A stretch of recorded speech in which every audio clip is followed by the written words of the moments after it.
Yeah.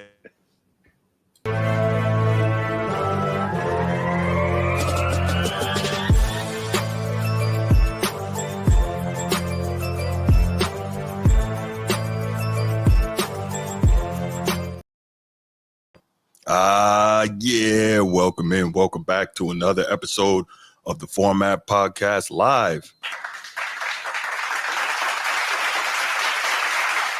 Saturday night edition. Welcome to the Format Pod. Oh, you did it already. My bad. I did it already.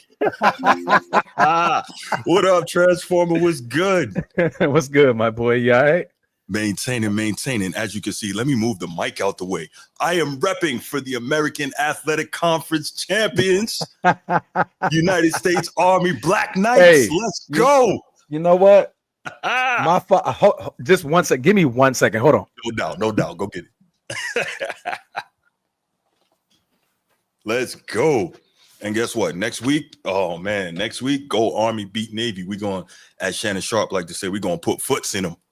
I can't wait. All right, because I don't. What's good, gentlemen? I don't have no army paraphernalia, but I'm getting this. I got this hoodie from my father. So, hey. There you go. What up, Mr. Transformer Senior? You know what I'm saying? Hey. Transformer Senior was good. Hey, man, we not in it. So, hey, y'all go get it, bro. Let's go get it. You in it next week. We about to, like Shannon Sharp say, we're going to put foots in them. Hey, man, listen, bro. I'm trying to show some love here, man. Show some damn love. I appreciate it, brother. I appreciate it. Yes, I am. I'm very happy my guys got the job done today. Yeah. Was it 45-19? They won. No. That was the Iowa State game. But I think they did score 45 against Tulane last night. It was last night. I'm sorry. In the AAC championship game. So, shouts to Army. It would take a miracle for them to get in the 12-team playoff. That's not going to happen, but it's still been an incredible season. 11 wins for the first time ever, I believe. And they still have Navy next week. Yeah, they still have Navy next week. And then after that, who knows what the bowl game is going to be. So really good season for those guys. Next week, you'll go to 11-2. We'll see. Yeah. We'll see. All I can say is go Army beat Navy. That's all I can say. I'm just saying, I'm like, I'm thinking, yeah, y'all go 11-2. I mean, with that. Well, let's see. That would be a detriment to y'all, right? Well, yeah. I mean, neither of us is going to make the 12-team playoff, but we'll see how it's going to play out, man. We will see how it's going to play out. But what's going on, everybody in the chat? How y'all doing? Appreciate y'all being here. As always, I'm going to give my little spiel. Then I got an announcement to make in case you haven't noticed. If you're here on YouTube and you haven't already, please make sure you go ahead, click that like, that subscribe, that notification bell. Make sure you're kept up to date whenever we drop new content on the channel. If you want the audio only version of the podcast, open up your audio podcast platform, hit the search bar, type in The Format Podcast, and we should come right up. If you're enjoying the content, make sure you give us that like, that 5-star review, and drop a comment. All that stuff helps us rise in the algorithm, helps us find more sports fans, helps more sports fans find us. And finally, make sure you write it down, put it in your phone, set an alarm, do whatever you got to do to remember. Saturday nights at 7 p.m. we are live here on the Format Podcast, and we'll give you the opportunity to call in, talk to us, get at me. I love it. I can't wait. Before we do that, got a quick public service announcement. Just want to let y'all know we went ahead and we set up memberships for the channel. Don't know if you saw. So there's a little join button next to the subscribe button on the page. So if you would like to, we would love to have you become members of the channel. Go ahead and do that. And then once you do that, there'll be some we'll have some stuff there lined up for you. Some members only content, that kind of thing. All right. So go ahead and do that if you're so inclined. We would love to have you. Definitely, give member shout outs and all that kind of thing. So let's go ahead and continue to help this channel to grow, because we are doing things and going places. So all that helps out, and we look forward to continuing to expand the channel. Okay, so all right, let's go. And well, we know what time it is. Let's do it, man. So I know maybe some of y'all might be getting tired of the LeBron talk and the Lakers talk, but guess what? Listen, I would rather not do it as well. But what? This is the hottest topic in sports media right now. Are we right? I mean, let's be real here. So we got to cover it. The Lakers are doing a lot. LeBron is doing a lot. JJ Redick, Bronny, there's a lot of tentacles to this thing. So we can take these discussions a whole lot of ways, right?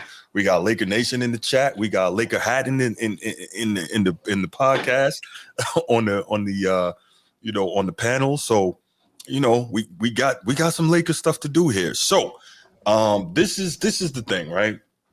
Obviously, all right. Let me go ahead and get it started. I'm gonna get it rolling because you all know how I like to. I start with a little history on things, right? Time out. What you got, brother? Before we get this man started, real quick, guys. Yes. We see about 14 people viewing up in the chat, man. Make sure you guys hit that like button. Don't forget to share, subscribe. If you guys got other Laker fans, other LeBron lovers or haters, because apparently there's both, right?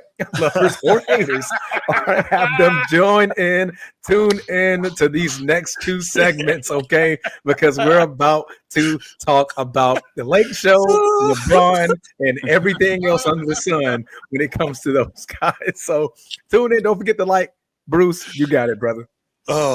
Okay. So this is interesting, right? So, and this is actually so this is funny because Transformer and I don't know if we were on the show or if we were talking offline recently, and it was something about, I think Transformer said something along the lines of LeBron needing help. You remember that discussion? And I said, LeBron needing help for this season? I said, what do you mean he needs help? And was it you? And whoever I was talking to was like, come on, bro. He's 40. Yes, he can't do it like he used to. He needs help, right? Was that you? Yeah. I was not as aggressive, but I did say at this point, like the team needs help. Yeah. Okay, so here was my thing, right? And this is where I'm going with this, and you will see how we're going to tie it all together. So LeBron James is about to be 40. Is he 40 now? No, he's going to be 40 in a couple weeks. He's about to be in a couple weeks. He's going to be 40 in a couple weeks, right? Yeah. And we know, without question, we have never seen a 39-year-old play at the level LeBron James is playing. Correct. That is a fact. No argument there. I'm not trying. That's a fact. We know that. We've never seen that before. So LeBron is doing things we haven't seen before. LeBron is putting up numbers we haven't seen before. LeBron is continuing to build on his career-long statistical dominance. But there was a time when LeBron was younger, when putting up these big numbers would lead to winning and lead to success. And it's not doing nearly that now, right? He's getting his numbers, but he's getting them for him. He's doing what we like to call stat padding, right? Now, some people may disagree with me, but if we're real here, we can see it. He's out here stat padding. He got to make sure he get his, right? But back to the needs help part, right? So if somebody says to me, come on, man, LeBron is 40. He's been in the league 22 years. He's still playing at a very high level. Sneed you out, man. And then they say, okay, he needs help. Okay, you know what? I think I can give you that, right? I've been doing a lot of thinking about Transformer. I think I can agree with you that at nearly 40 years old, playing at the level he's playing, with the mileage on his body and on his legs, he could use some help, right? Cool. He needs help. Except that got me going back looking through LeBron James's career. So let's talk a little bit about LeBron James's career. He comes into the league at, 18, 19 when he came in the league, right? Came in the league, 18, 19. And obviously being a number 1 overall draft pick, that means that his team wasn't very good. So he didn't have enough help, which is understandable. He didn't make the playoffs his first 2 years because, again, he didn't have enough help. Okay, cool. I got it. Didn't have enough help, didn't make playoffs. Early in his career, had a bad team around him. Makes perfect sense. So now if we count, that's first came in the league, needs more help. Way out of the league, needs more help. That's 2. I want y'all to keep count for me, okay? That's 2 times he needs more help. Then 2007, what's that? 4 years into his career. 4 years into his career, he beats the Detroit Pistons in the Eastern Conference Finals with one of the all-time great playoff games with the 48 special, 25 straight points. And he goes to the NBA Finals against the Spurs and gets smoked. And to the point that people say, well, he and his team weren't supposed to be there, so we're not even going to count that loss against him. He didn't have enough help. He needed more help. But go ahead. Okay. He needed more help. So we're counting now. That's 3 times, right? So way into the league, first championship run, way out of the league. Cool. A year later, 2008, the Boston Celtics put their big three together, right? And they beat him in 7 games in the Eastern Conference semifinals. But, but he just didn't have enough help. He didn't have enough help. They stacked the deck, but go ahead. That's 4 times now. He didn't have enough help, right? Okay. Didn't have enough help. So then in 2010, he meets up with those same Celtics again, right? I'm not even going to count 2009 when he was supposed to go to the finals against Kobe, but couldn't get there because Dwight Howard and the, basically no-name Orlando Magic knocked them out of the playoffs. So I'm not even going to count that. But 2010. Okay. No, Yo, 2009 LeBron was crazy though. Yes, Cuz was on great demon time, bro. Like, but I'm sure he didn't have enough he help. Getting that motherfucking paint short is a highlight. Like, that's you right, cannot deny that shit. Like, as a player, but what could he do? He didn't have enough help. But that's cool though. Okay, but that's the problem. In fairness, name his compadres. Okay, there you go. That's right. He didn't have enough help. He had nobody there though. I'm agreeing with you, Transformer. He ain't have enough help. That's all. It's getting overcome. That's 50. LeBron was crazy. Okay, that's cool. So then we moved to 2010. Okay. 2010 Eastern Conference Finals, right? He gets beat by the Celtics in 6 games. Celtics big three: Paul Pierce, Ray Allen, Kevin Garnett, and maybe even call it a big 4: Rajon Rondo, who was an all-star and third team All-Pro at the time, I think, at the point guard position. So LeBron James just didn't have enough help. Got it. That's correct. 6. Didn't have enough help. Then he takes his talents to South Beach, right? So he could get more help. Teams up with a first-team All-Pro in D. Wade, who led the league in scoring the previous season, and a third-team All-Pro in Chris Bosh, right? So 2 All-Pros in their prime. He teams up with them, goes to the finals in his first year. Incredible. And then he doesn't show up in the finals and gets beat. Oh, wait. I know why. Because he told us why. He didn't have enough help. He said that, not me. Check out Mind the Game. And I did a show on that too. But anyway, he didn't have enough help. So, hey, don't forget to make another tick mark. I hope you're counting. So he didn't have enough help in 2011, I started making notes after that. Yeah, I know. He didn't have enough help in 2011. Okay, cool. I think so then they win back-to-back championships the next 2 years. Then they get beaten in 2014 in the finals by a record margin by the old Spurs now. Get blown off the floor. And guess what? They say D. Wade wasn't his same self. He was hurt, and Chris Bosh wasn't the same, and Ray Allen was old by this time. And guess what? LeBron just didn't have enough help. What was he supposed to do? He didn't have enough help. So then he runs back to Cleveland, right? Orchestrates that team, right? Gets Andrew Wiggins out of there, brings Kevin Love from Minnesota, right? Kevin Love, another third-team All-Pro guy in Minnesota. He's a 26-13 guy. Cool. And he has Kyrie Irving, right? So you think he's got enough help. But then he goes on the first of 4 straight trips to the NBA Finals and gets beat by the Golden State Warriors because Kevin Love and Kyrie Irving got injured. So LeBron didn't have enough help. Say it with me, y'all. LeBron didn't have enough help. Okay. Well, he didn't have his partners. I mean, no. He didn't have enough help. His partners just wasn't there. This is what has been said. I didn't say that. He didn't have enough help. Just, because the previous times, help was needed from an external source to come onto the team. He had the help. Oh, he had the help. But not available. They wasn't available, right? Okay, so boom. Continue. All right, so moving right along, right? Then he gets the next year, 2016, the 1-3 comeback, the greatest comeback in NBA Finals history. That's what they like to say. He finally got some help, and he was able to win a championship. He got some help from the NBA league office with the BS Draymond suspension, but he got some help though. He got some help and he won. Suspended one game. He got some help. It took 3 games, but Big Mo is a real thing, and we know that game was over in 5. But it's all good, no biggie. That series was over in 5. Draymond doesn't get suspended, but it's cool. So LeBron wins arguably what many people want to call the greatest chip of all time. Cool. I'll give him that. Next up, I believe that's me. Next up, Kevin Durant, right? Kevin Durant says, you know what? LeBron went to Miami. Hold my beer. I'm going to Golden State. I'm gonna make a bigger B move than LeBron made. I'm going to do that. I'm going to go to Golden State, and they get smoked. Cleveland gets smoked by Golden State 2 more years in a row. And, well, I mean, what was LeBron supposed to do? I mean, he just didn't have enough help, right? He couldn't go against that team. He didn't have enough help 2 years in a row. It wasn't. Nobody was saying he didn't have enough help. He didn't have enough help. We just didn't. Who was supposed to beat them boys?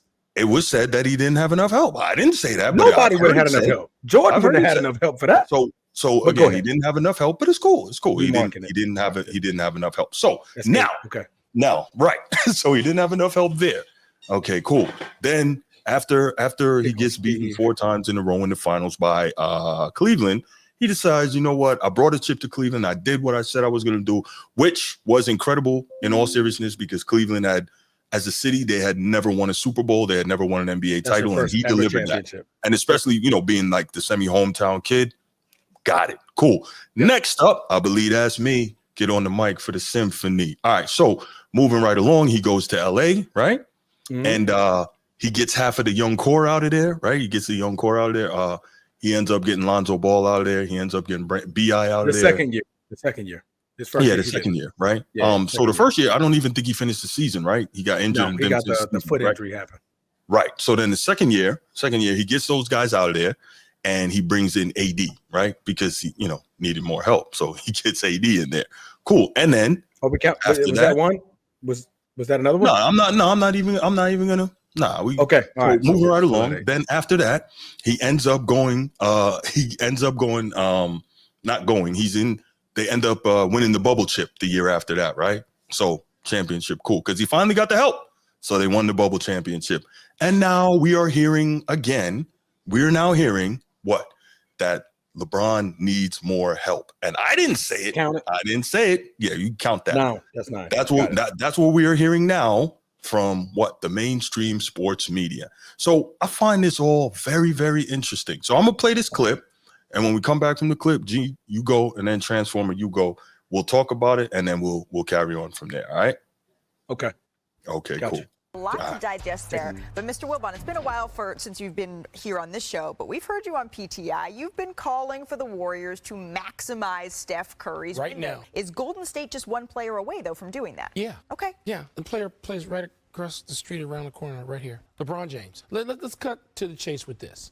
All those assets are great if Steph and Draymond were 31 and 32 years old, and you could sort of wait on them. And but they're not 31 and 32 years old. The Warriors, you said it, Malika. You're talking about maximizing now. Tonight. They're not catching Oklahoma City. They're not catching, as Perk was talking some sense to me on PTI 2 days ago. They're not catching Dallas. They're not, with the personnel they have currently assembled.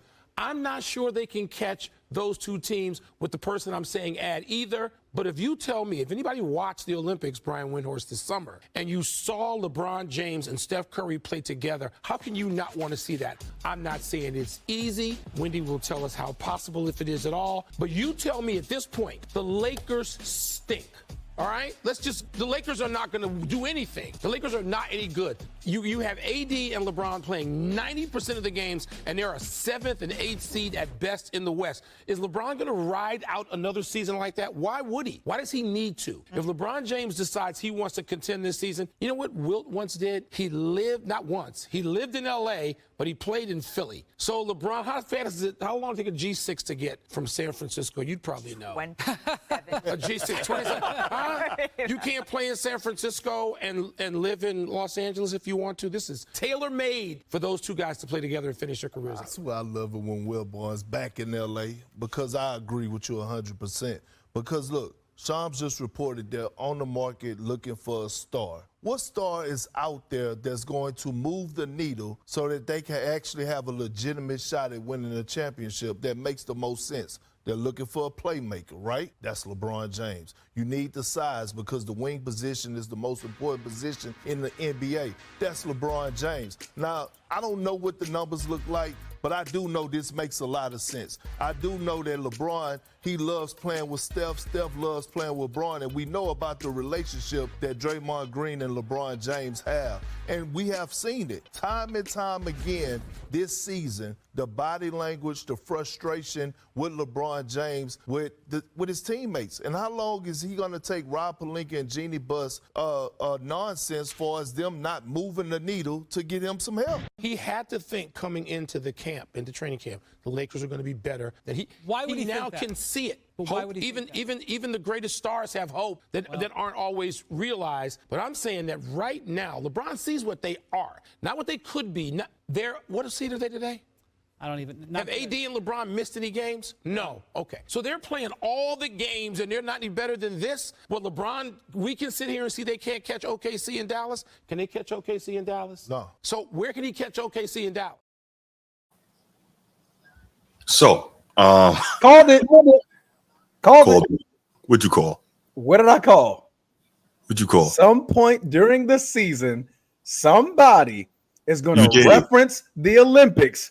You did. Because them boys played great together. You freaking called it. Go ahead. You called it. I called somebody who's going to bring it up. Do it. Come on. All right, you called it. All right, G, go ahead, man. Go ahead. Your thoughts on this, because this always needing more help, man. I'm tired of this, man. I've never heard anything like this. I can't wait to talk because that's man. Not let fair. Transformer go first, please. Go ahead. No, this conversation is LeBron needing help, Wilbon, and they talking about Steph needing help. You heard Perk say that the Lakers aren't giving LeBron enough help, right? You heard Perk say that, right? But the point is getting Steph the help, not helping LeBron. Well, Perk just said that segment was about Steph Curry. You just heard. First of all, aren't the Warriors like second in the West right now? They're like second in the West, right? But so Steph still needs help. He still needs they're looking for a superstar, needing help. Go ahead, G. Because I don't know if my headphones was wrong, but they're talking about Steph Curry, and they said, "Man, what is the one superstar you can go and get?" LeBron James. That's what Kendrick Perkins brought up. Well, that's helping Steph. But you heard him say that the Lakers aren't giving him enough help. You heard that. You heard that, right? Okay. You didn't hear that? All right. Gee, go ahead, my brother. All right. So first and foremost, right? Like I said this earlier, but as LeBron gets closer and closer to retirement and the retirement home, I think one of the reasons why he's in the position that he's in is because he left the East. Right, and everybody knows a gauntlet to get to the Western Conference Finals.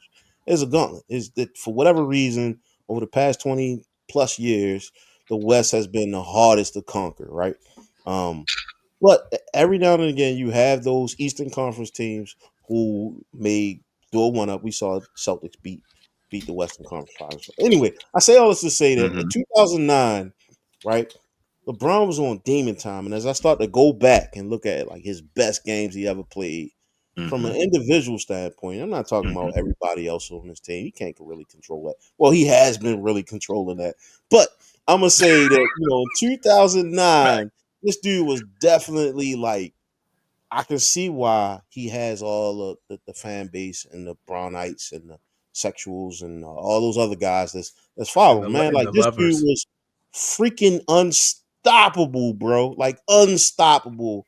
But at the same time, like you fast forward now, this dude's he peaking 40.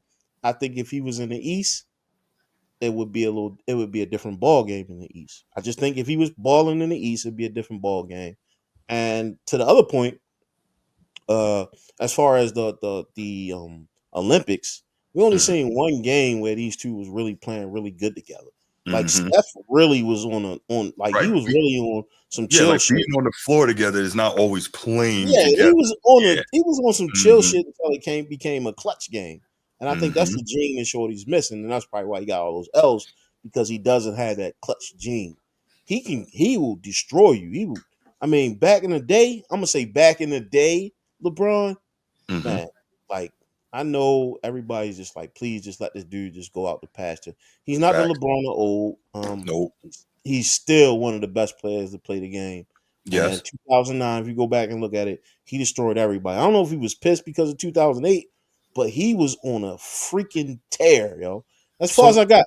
I went back and watched games in 2009. Yeah. But here's my question, though. What happened against Orlando? And I'm not trying to make this a referendum on that particular series, but Orlando wasn't that good. They isolated LeBron. But didn't he average like 38, 8, and 9 or something like that? No, I'm saying they left it. They cut everybody out and just said only LeBron. Okay. Yeah, if you go back and look at the series and how they defended everybody else, they took everybody else out of that thing. Bruce, are you on drugs, bro? All right, my bad. Go ahead. Yeah, No, I'm go ahead. sorry. My last point was, damn, I didn't forgot. Anyway, so I mean, we all watch basketball. We all watch the sport. We all, love to see the competitive nature of a basketball. And for so long, Some of us LeBron do. has, yeah, that's fine. For so long, LeBron has been that guy that either you gonna win with him or you're gonna lose with him. And if you bet on any of those finals, you lost more than you won. It's just the nature of the beast. But just getting to what Wilbon, God damn, man, turn my phone off. You're an important guy, brother. Right? Always. To get back to what Wilbon was trying to say, man, I think is like,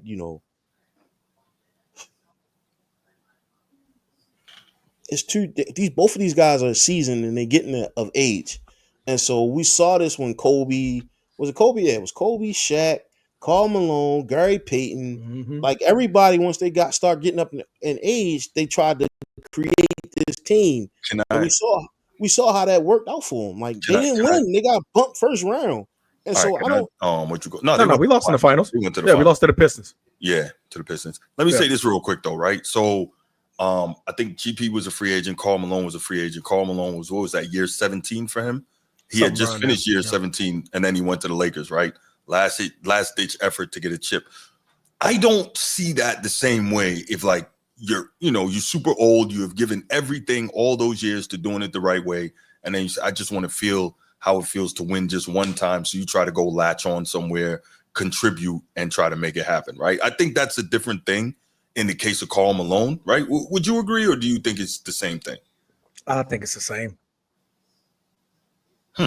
Go out on your shield, right? Because I mean, we can say that for other players, right? Like go out, if you're not gonna go out on your shield, now you're just taking the easy route, the elevator, like John Stockton said, you're taking the elevator or a helicopter. He said you're taking the helicopter to go win a championship. To the mountaintop instead. You're taking the helicopter to the mountaintop. That's exactly what Karl Malone was doing.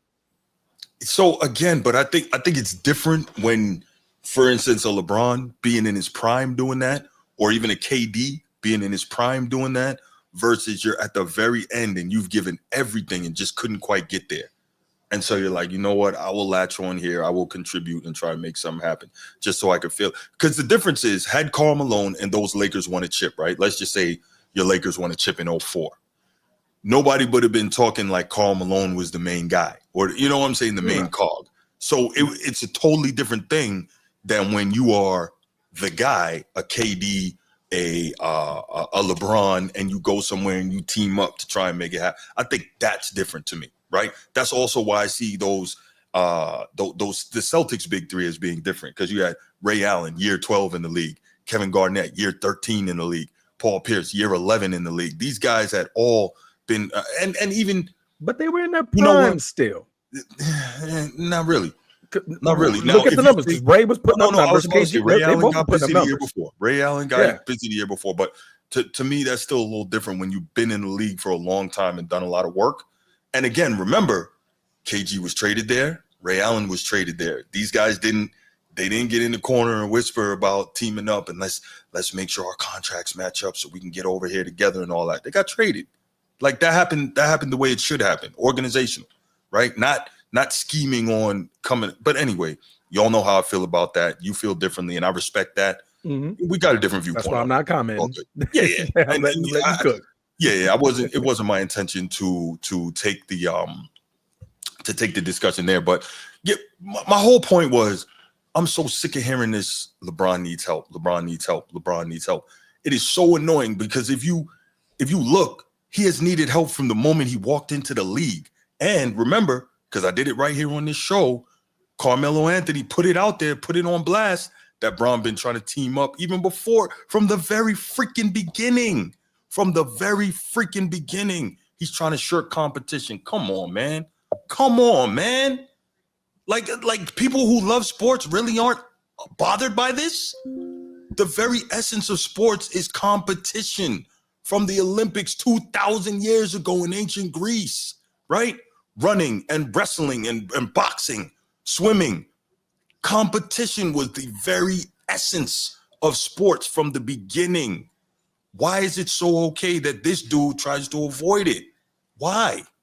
That's all I want to know. It drives me crazy. I see where you're going. I mean, I see. That's where I've been going from the very beginning. I see where you landed, years ago. But in this case, right? Because you drew up the Karl Malone and Gary Payton into their careers, right? You look at under the same breath, how we could say LeBron's needed help throughout his entire career. We can say the same thing for Steph. Steph needed help in order to go to his first championship. He needed help then. KD, I needed help. What are we talking about now? Him needing help, right? Every superstar needs help at some point in time. LeBron's situation, he controlled his own narrative because he kept switching teams. So, of course, he's going to repeatedly need help more than these guys. Kobe Bryant needed help when Shaq left, right? He needed help again, all right? Got Paul Gasol and those guys. After Paul and Bynum didn't shape out, guess what? He needed help again. Dwight Howard, after that, after the Chris Paul trade didn't go well, guess what? After that, Kobe needed help again, right? So all superstars at some point in career, except for the man at the top of the mountain, we're talking Michael Jordan, didn't need help. So the one thing I'll say about that, yes, you're right, Transformer. Everybody needs help, Jordan included. Jordan needed help. I'm just saying, once he got to the top, there was no reset button because that team grew as they just got better and better and better and better and better and better. Then they went to go add Rodman and Ron Harper and those guys, and it grew into, and they stayed at the pinnacle of success. There was never no real reset in Chicago or for Michael Jordan after they got to that point, right?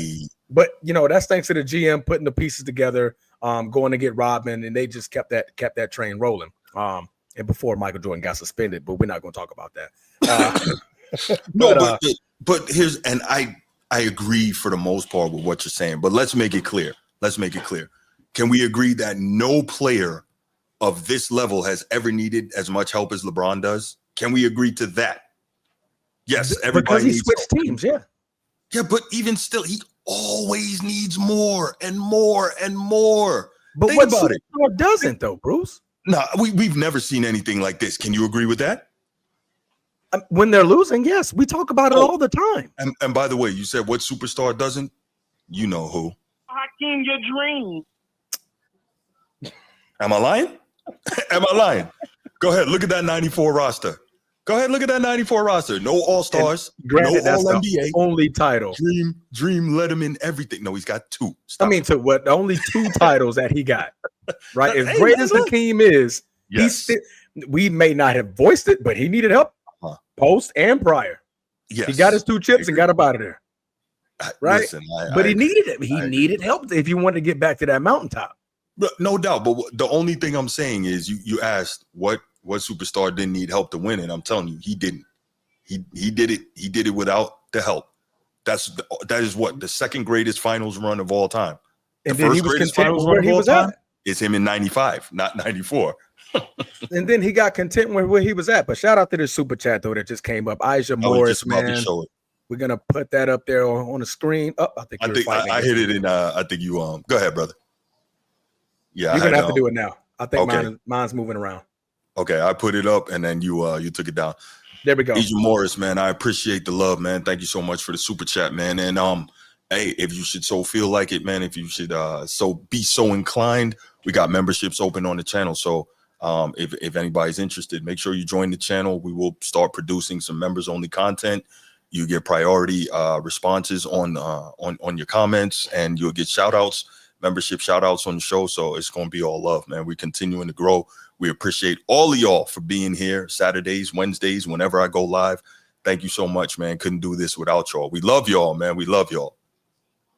You too, young disciple. We love you too, man. No, I'm serious, man. I love all my people, man. Even if we disagree, man. This is what sports is about, man. Bring out the passion, bring out the love for the game, and that's love what it for is. LeBron, man. Love him. By the way, quick note: Penn State is getting smacked by Oregon, 28-10. I don't know what makes people think that James Franklin is ever going to win a big game, man. That dude, he ain't it. But anyway, the lights get bright. He needs help. Right. We need to talk about needs help. Dan Franklin needs help. He sure does. He needs a lot of help. He needs help. That's a good one. He needs a lot of help. He can't figure it out, man. Oh man, you're a fool. That's a classic. But yes, where were we? So yeah, man. It is tough. Okay. Damn, just like you. Oh my goodness. What happened? I missed Look something? at your phone, man. Look at your phone, Transformer. You see it? Oh, okay. I'm looking at my computer. I'm looking at the screen. I'm like, what happened? If you could hear me, man, what's up, for man? Heard a lot about you. Appreciate it, man. Hold your head up, and thank you for tuning in, man. We got love for you. Me and your pops we've been brothers for a long time, man. Big facts. So all right, so yeah, so that's just my thing, man. I wanted to make sure we got on and just talk about it, because this whole thing of, especially when I heard Perk say at the end of that thing, like, the Lakers aren't giving this dude enough help. And I'm like, Jesus Christ, what more can they do? You know what I'm saying? What more do you want? What more can they do? Especially the fact that, what's her name? Jeannie made sure she deliberately made the statement that I want to do everything I could do. LeBron's happiness is my priority. I'm like, are we for real? Come on, man. But it is. Let's see. Wait, who? What you mean about Hakeem young disciple? I don't know. I'm trying to go back more narratives. Yeah, Kareem Duncombe. What's up, my brother? Good to see you. Brooklyn, stand up, man. What's good? Everyone needs help, but the media never cried for facts. That's big. The media never cried for a superstar to get help year in and year out, and he's not been playing great for years now. He doesn't play defense 50% of the game. He plays less than that. But Kareem, this is going to surprise you. I'm going to give him a little bit of a pass at this age and the stage his legs are in for not playing defense. Like, I'm okay with that, right? But the only thing I'll say is don't not play defense and then be getting on your teammates for not playing defense. That's not cool.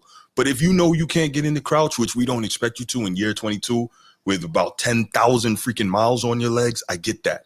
The problem is he hasn't been playing defense for a long time. He's been a great help defender, but he's never been a guy to really get in the chair, take the challenge, and lock somebody up for a game. If you look at it, it's always like end of game, where you see LeBron all of a sudden just try to clamp somebody up. Yeah, we've seen it plenty of games before. But prior to that, LeBron finna Luka Doncic that thing, like watch you go by. Yeah, like, Ole. But guess what though? AD, block him. What are you doing?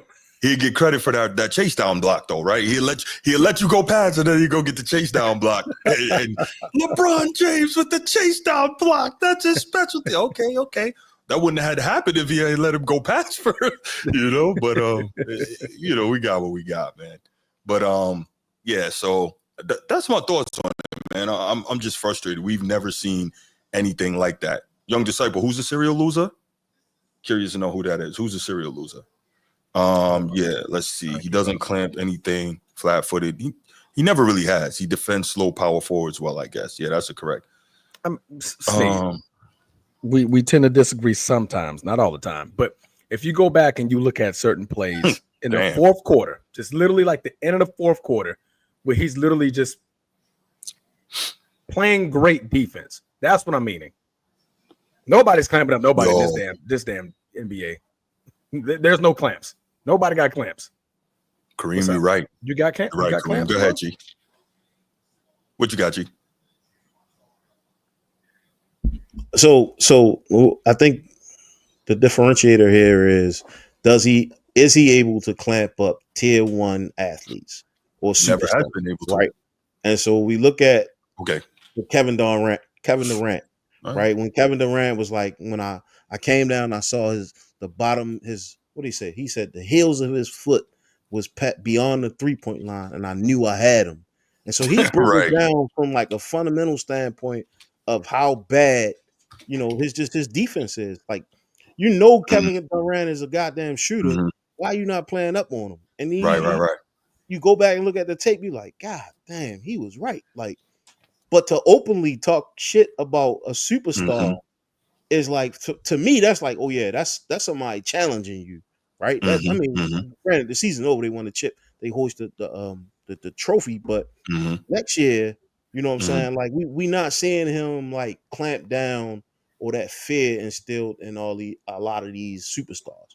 And I think that's why there's places for all these podcasts to top this man down, because on the other side of the ball, he hasn't been satisfactory. He hasn't been satisfactory. He hasn't stopped anybody who was considered a tier one guard. We only see him recruiting. That's it. And I think that's why there's so much room for debate here. Like if he shut the door on everybody that he came through, then it's a different, because he's a superior athlete. Let's not get it twisted offensively. Yep. But when it comes to defense, we only see him playing.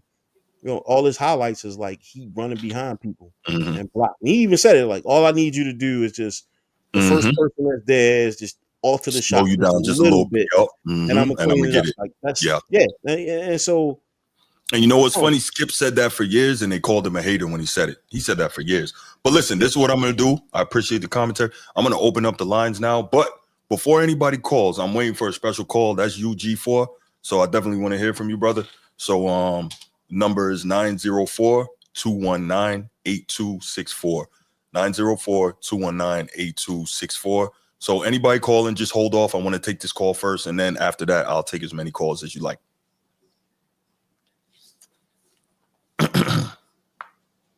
Yeah, so while we wait for that,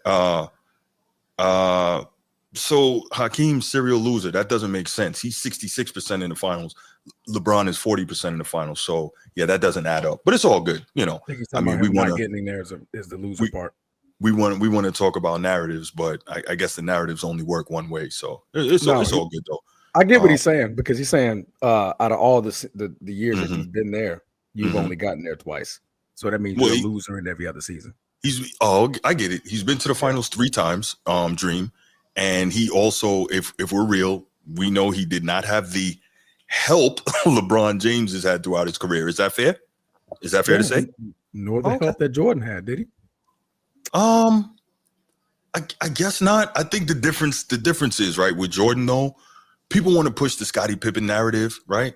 But Jordan, through his 6 championship runs, he's only played with one other All-Star through all that time. Like, come on, man. Like, all right, we're going to go ahead and take this.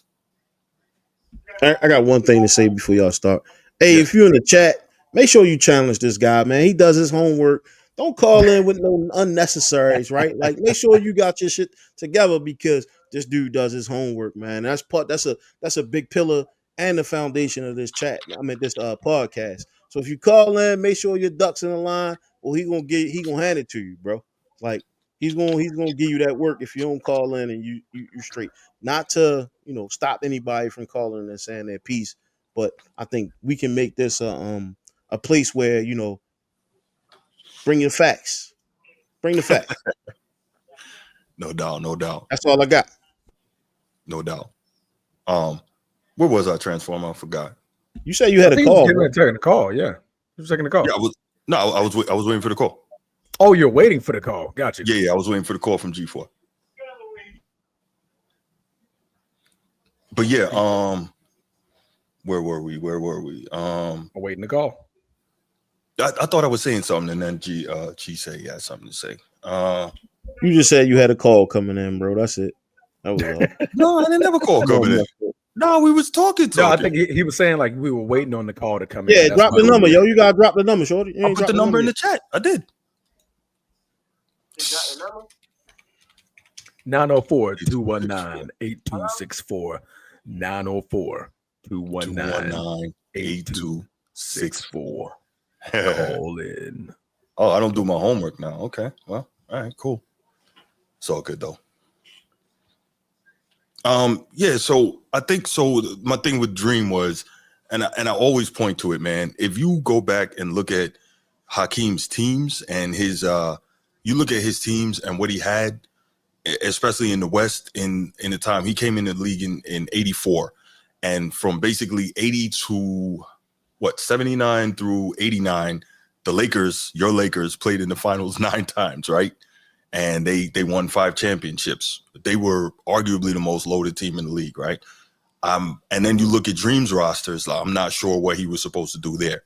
He just didn't have enough help. So what I see here is that If LeBron doesn't have enough help, that's okay. If anyone else doesn't have enough help, well, it's whatever, right? Is that how this works? Who's saying that? I'm not saying Because you're we're saying talking about that. Steph Curry now. Other people are saying that. Other people are saying that. That's what I'm saying. I just find it interesting because, for instance, I see apparently in the chat, Hakeem is a serial loser. Okay. So was Wilt. So was Jerry. Right. The logo. Right.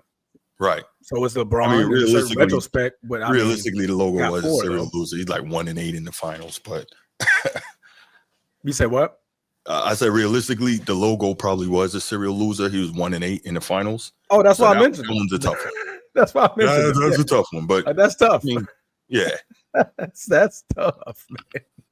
But granted to the logo. So I think that if you have a winning record in the finals, you can't be called a serial loser. I think that's fair, right? But then what's Shaq in the finals? 4 out of 6, 4 out of 7, maybe 4 out of 6. He's four of 6 in the finals, right? Yeah, because he lost. No. He only lost. Yeah, he only lost twice in the finals, right? Lakers. He lost 04 and then he lost in 95 against. Orlando. I forgot about Orlando. Right. So run. Jesus. Right. So you're right. 4 and 6. He's not a serial loser. Dream is not a serial loser. He's 66% in the finals, 2 out of 3, right? Larry Bird is. Hey, I got one question, bro. Like I just saw this dude put 3.1 million on the Eagles to beat the Panthers. You taking that or you got 3.1? What is he gonna make? Like $500? You're not making any dough off of that. I don't even understand why you would. You're a degenerate gambler if you make that bet. Oh, real talk about Dan Campbell. Jesus, yeah, there's nothing to win there. So I really don't understand it. 3. He winning $500,000. He winning $500,000. Yep. Yeah, I don't get it. Yeah, $3.1 million bet to beat the Panthers on Sunday. It's the largest bet in the sports book has ever taken. That's insane. I'm going with the Panthers. Who does that? I'm gonna change my pick. Panthers definitely about to win. Yo, my homeboy just texted me and said, Nike will fuel Oregon with unlimited money. They must be stopped. I mean, they already got unlimited money. You see them? They already got. Well, Phil Knight already said it. He said whatever it costs. You know, because he's in his 80s. He said whatever it costs. We don't care. We go and do it. He poured so much money into that team. Not calling, yo. So we got opening lines for everybody else, man. I bet. All right, let's go ahead. Open it up, man. Y'all know what time it is. Let's do it. Boy, pause. Ooh, my bad. Yeah, that was a little egregious. Let's go ahead and open it up, y'all. Like, what? What? Sir. Steve, what's up, my brother? How you doing, man? What up? What up, panel? What's up, G? What up, Transformer? What's happening? Superstar burn up. What we gotta do, Sneed? What we gotta do? We have to start evaluating underachievers in these GOAT conversations. Mm-hmm. Can we do that? Mm-hmm. What we got? Okay, so who are we going to call underachievers? Guys that had immense talent. Mm-hmm. I'm talking about personally. They were personally gifted, talented, incredible, athleticism through the roof. Yeah. Let's talk about the guys who had the teammates. They had the talent around them. They had the coaching. They had the resources. They had the GMs willing to do whatever it took. Mm-hmm. So if we're real, then Sneed, it occurs to me because the GOAT conversation it's not very many people in that thing. So there's realistically only one person that could fit that category of underachiever in the GOAT conversation, right? Well, there's levels to underachievement, right? Okay. Like, we can start to speculate and give our opinions on how many rings they should have won based on the resources that they had available to them in their prime when they were the main piece, right? When they were the piece. And part of that, I think, also comes in when you consider how they did versus their contemporaries. That's the big one for me. Who was winning chips during their prime? Who was sitting on the sideline while other guys were winning chips while they were in their prime? And they also had the resources and the teammates and the coaches and the GM support and all these things. That's what I want to talk about. Okay, let's hear it. Because the stats, they all have incredible stats. They're all in the top 5 of everything. So what the hell do I care if you got 34,000 points or 43,000 points? I mean, if you could tell me that somebody averaged 35 points a game in a playoff run and it led to a chip, that's meaningful. Or you could tell me that a guy was averaging 3 blocks a game when the game was decided by 1 bucket. So I'm looking for those types of things. So underachievers, I think, is an important conversation. So I think Shaq is an underachiever. You got people putting him in the top 10 all time. I don't think so. He's in my top 10 all time. Yeah. Okay. He's an underachiever. He probably should have 5 or 6 rings. As okay, I see what you're saying. Dominant as he was. You know what I'm saying? He had Kobe for how many seasons? 8. He had Phil for how many seasons? He had D Wade for that run. He and then I don't know, he stopped caring about being in shape and all this other stuff. Underachiever. Long time ago for that one. I see what you're saying, but to me, when you bring up Shaq, and I'll just make that brief, doesn't that tell you just how dominant he was, that he was an underachiever and was able to do what he was able to do? Yeah, but I'm not going to upgrade that. I'm going to downgrade that. Okay. Because I got guys who did as much with less, or guys that had less and did more. You know, so Kareem had what he had, but Kareem did more. True. Right? True. And Will did more, but he has 2.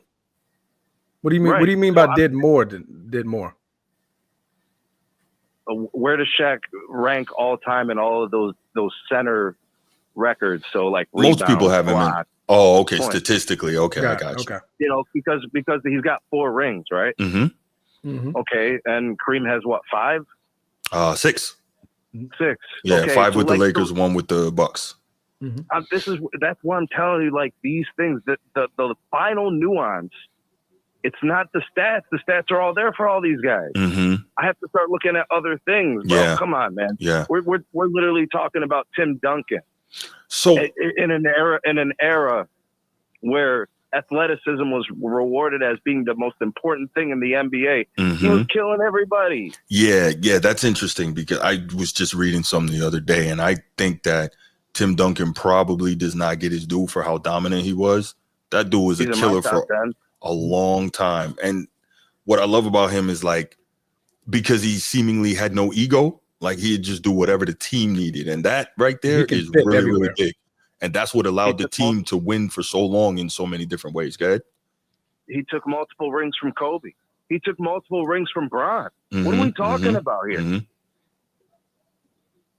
And he's got records.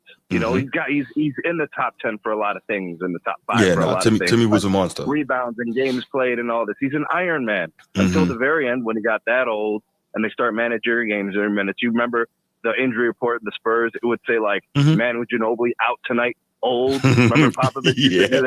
Yeah. Like, Popovich started load management.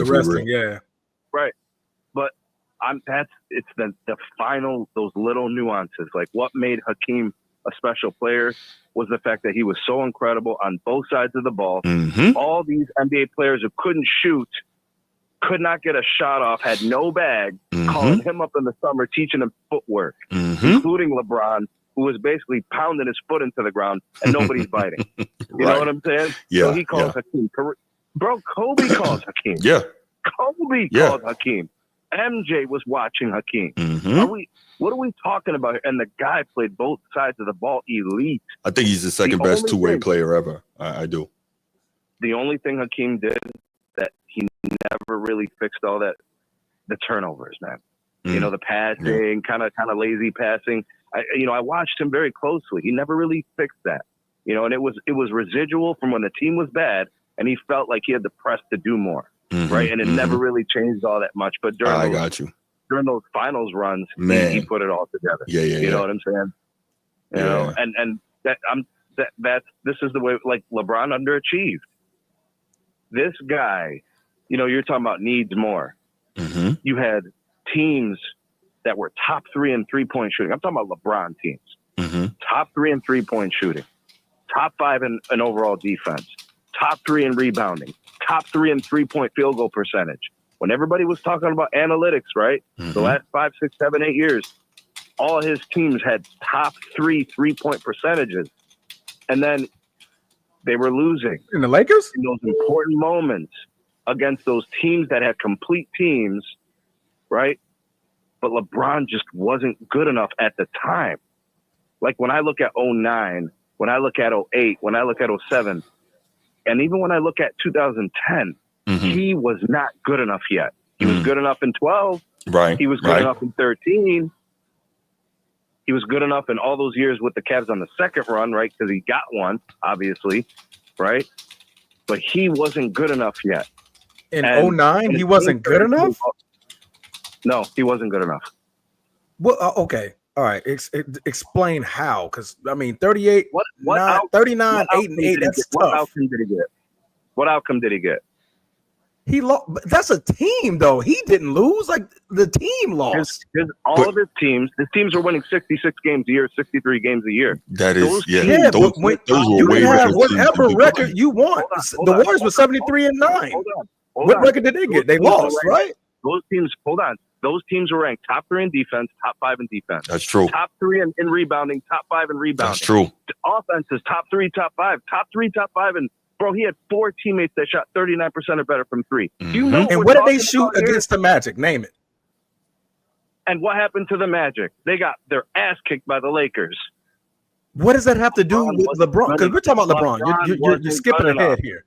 You're skipping ahead here. No. He's 39, 8 and 8, and you're saying that he's not good. What the hell? Well, Transformer, what's needed saying is that we can't just base it on his final points, rebounds, and assists for that series, right? Sometimes you got to watch the fucking games. That's what you got to do. No, but sometimes there's more to it than just putting up those numbers. I didn't see every dribble. I didn't see him choke against the Magic. He was useless against the Magic. He hit the one shot to win game 2. That was it. I think they lost in 6, right? They lost in 6.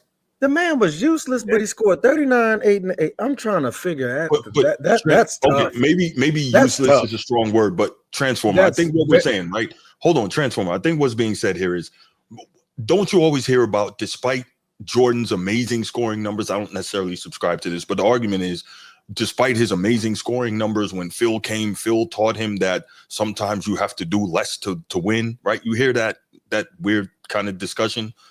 I'm thinking perhaps this is what we're hearing when it comes to LeBron not being ready yet to win, right? Sometimes you have to learn that, you're putting up these big numbers, but there's more to it than that to actually win on the highest level. Because think about all that work that he was doing. And remember, he had to go to Miami so Dwayne Wade could teach him how to win. You see what I'm saying? Bruce, can I add to that? Yeah. Bruce, can I add to that? Mm-hmm. Okay, I'm watching LeBron right now. I watched every Laker game this season. I just want to speak to the games where they're losing, because the games when they're winning, it's not really that important. We're evaluating LeBron when they lose. What is he doing, right? Mm-hmm. Those games, he usually fills up the stat sheet most of the time. They don't need him to be a primary scorer. Mm-hmm. Their scoring and their offense is the same when he's on and off the floor. What they need him to do is lead. What they need him to do is play his share of defense. Bro, they're losing games to bad teams because they don't hustle. If LeBron made some hustle plays on defense, that becomes infectious. These guys don't know how to play, and JJ can't coach them. They need LeBron. He's 22 years in the league. Who knows the game better than him on that team? Mm-hmm. Not even JJ. Mm-mm. He doesn't do that enough. Those things. Bro, this is his chance to actually add something to his legacy where he becomes a true team leader. Bro, people have been questioning his leadership his whole career. That is true. He can put an end to all that right now. But how? Say, man, how would he put an end to it? This guy was an exemplary leader, an exemplary teammate, helping guys get better. He helped this guy along. He helped teach this guy. Bro, these guys are going to leave the Lakers eventually, and they're going to interview them. What was it like playing with LeBron at the end? They're going to tell the truth. Okay, so what does he need to do? What does the Lakers need to do for him to get that approval? What, win a championship? That's not happening. No. Okay, so what he shouldn't be doing is sitting on the end of the bench by himself. What he shouldn't be doing is reading stat sheets that they hand to him in between timeouts. That's what he should not be doing. Yeah. Who are you protecting? I don't understand this, bro. No, because what you're saying doesn't make sense at all. Because what you're saying don't even make sense. That's what I'm saying. First of all, you said the man was useless in 09, which I'm looking at the numbers here. That shit didn't even make sense. That comment just made no sense at all. Useless, and you're scoring 39, 8, and 8 is just crazy. The outcome is a loss, is what I'm saying, Transformer. Yes, because it's a team effort. At the end of the day, you have to have a solid team to beat another team. But Transformer, isn't that a 66 win team? Yeah, that. And the Warriors were 73-9. So at that point, the Warriors were 73-9. That Cleveland team is the best ever then. By that statement, right? What? By that statement, they won 66 games, right? No, what? No. They won 63. They won 61. They're ranked top 5 in overall defense, top 3. They're ranked top 3 in three-point shooting. He got 4 teammates shooting over 39% from 3. But it's never enough. Are you serious? What did they do in that series? Name it. I'm looking dead at the numbers right here. This is when you can't fool me with that nonsense, because what did they do when the shit hit the road against Orlando? Because that's the first one that we were talking about. What did they do then? What did they do? He wasn't good in the Orlando series. He had bad games. You're going to tell me because he scored a lot of points that makes it a good game? All right, I'm done with him. I'm done with this guy. I'm done with him today. So the only way a person has a good game. So LeBron, who played last game, I just want to talk about the last game because it's important. It's like a case study. LeBron had crazy stats last game, and they lost because LeBron had 5+ turnovers, because LeBron is tired, because he's trying to play all these games, because he's trying to play 40+ minutes in the game.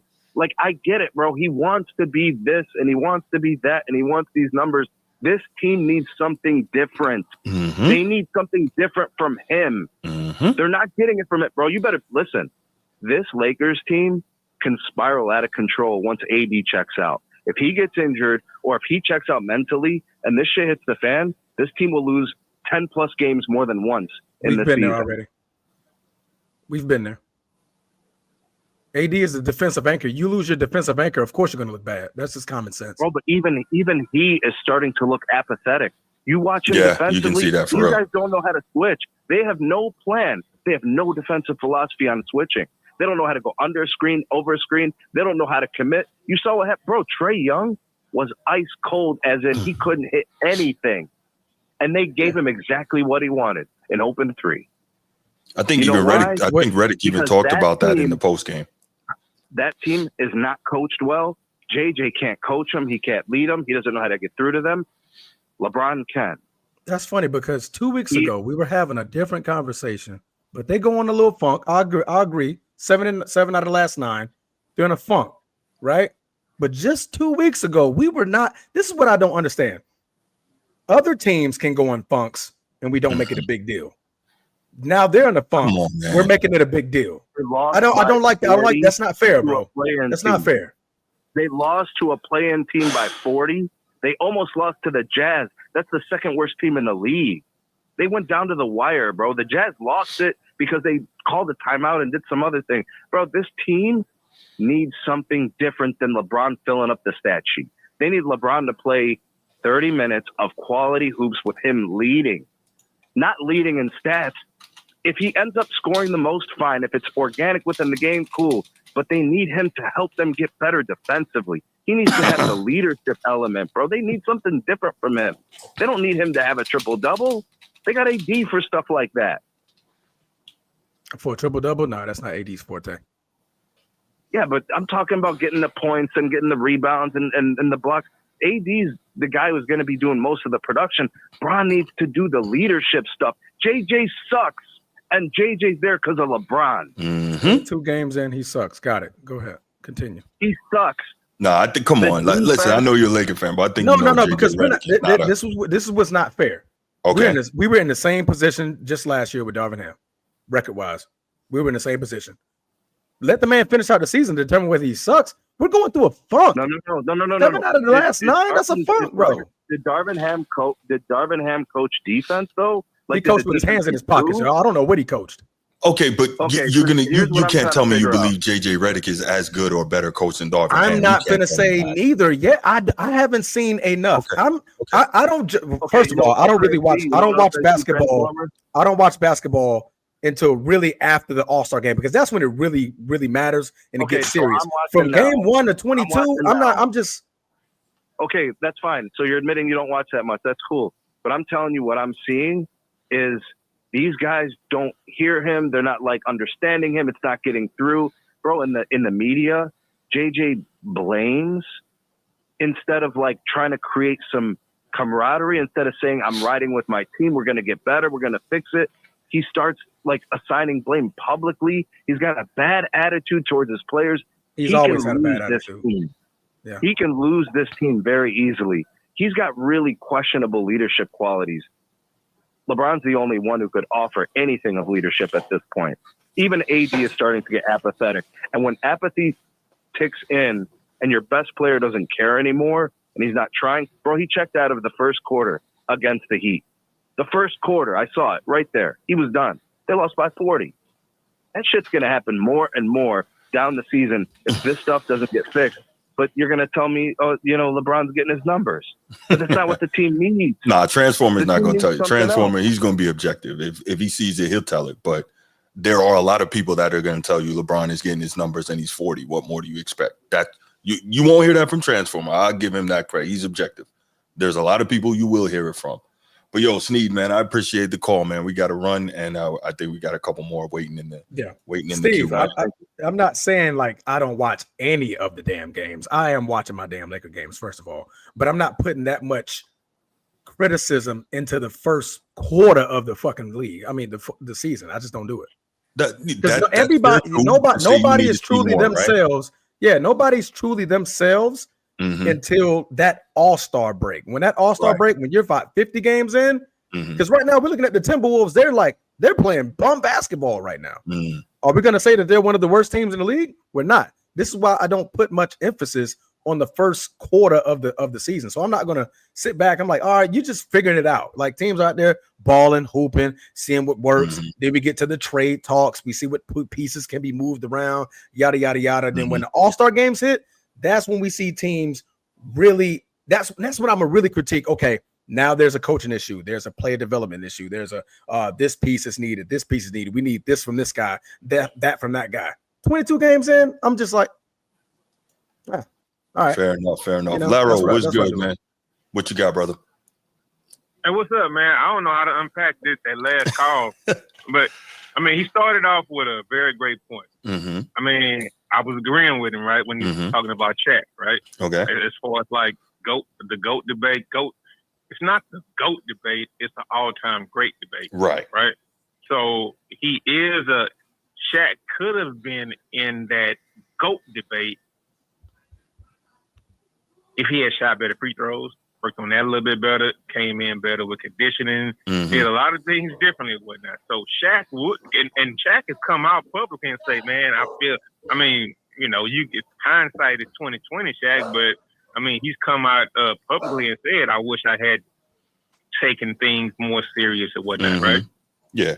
So Shaq would have been considered he would have been on that Mount Rushmore of basketball if he had taken his conditioning and free throws a little bit more importantly, right? Yes. Agreed. Okay, so here's one thing I wanted to talk about. I put it in the chat box, but I'm an MJ guy. He's my GOAT. He will always be the GOAT, right? But facts. MJ never had to go into the finals without Scottie Pippen, right?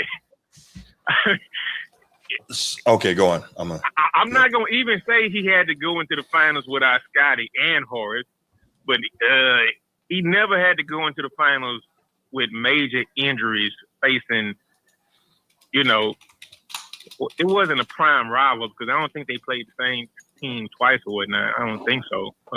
As far as my recollection goes or whatnot, but LeBron went a 2 series, right, without a full clip. You talking about the Cleveland versus Golden State?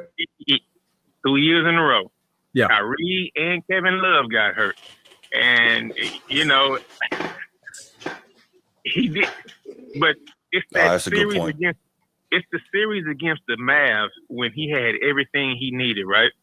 I happened to be in Miami that weekend, right? And then we're just like, the first year that they won, right? And they should have won the year before, bro. Like, real talk. I mean, they were just passing the ball. They didn't. I mean, they had a whole season to play together, and you got everybody on that team deferring. Like, who's the guy? Who's the guy? Who's the guy? Who's the guy? And they messed around and lost to Dirk and Jason Terry. And I'm not trying to. I'm not trying to say anything disparaging against that team in Dallas, right? But they should have won that series. Mm-hmm. That should have been another ring for you, LeBron. That was one of his worst series that he ever played. Yeah. Mm-hmm. I mean, he's not a killer like that. So when everybody says he's not a killer like that, he should have took over that series. I don't blame him for when he lost Kyrie and Kevin Love. Because you saw the likes of what he was going out there on that floor against Golden State, bro. I don't blame that horrific finals record on that, right? Because it could have been tilted just a little bit if Kyrie and Kevin Love wouldn't have got hurt those 2 years ago. Correct. But overall, I'm an MJ guy. He's a dog. He's a killer, whatnot. But I think sometimes we kind of forget, dude. He didn't have his full roster. He wasn't going in there guns blazing. I mean, what do you expect him to do? Score 70 points a game when his second and third best scorers are not in the game? We're actually talking about Kyrie Irving not being there. We're actually talking about a double-double machine like Kevin Love not being available. That's not LeBron's fault. And I'm not – look, I don't like LeBron because I think the little Falco thing, is why he's playing to this day right now at such a, good level or whatnot, right? I'm not a LeBron guy, so I'm not on that. But don't forget, hey, bro, I mean, he might be Barry Bonds, but don't forget, bro, he did have 2 of those finals when he didn't have Kyrie Irving and Mr. 2020, Mr. Double-Double, Kevin Love, bro. That was Kevin Love prime. And we all know how good he was. Bro, we can't not forget that. Can't forget it, bro.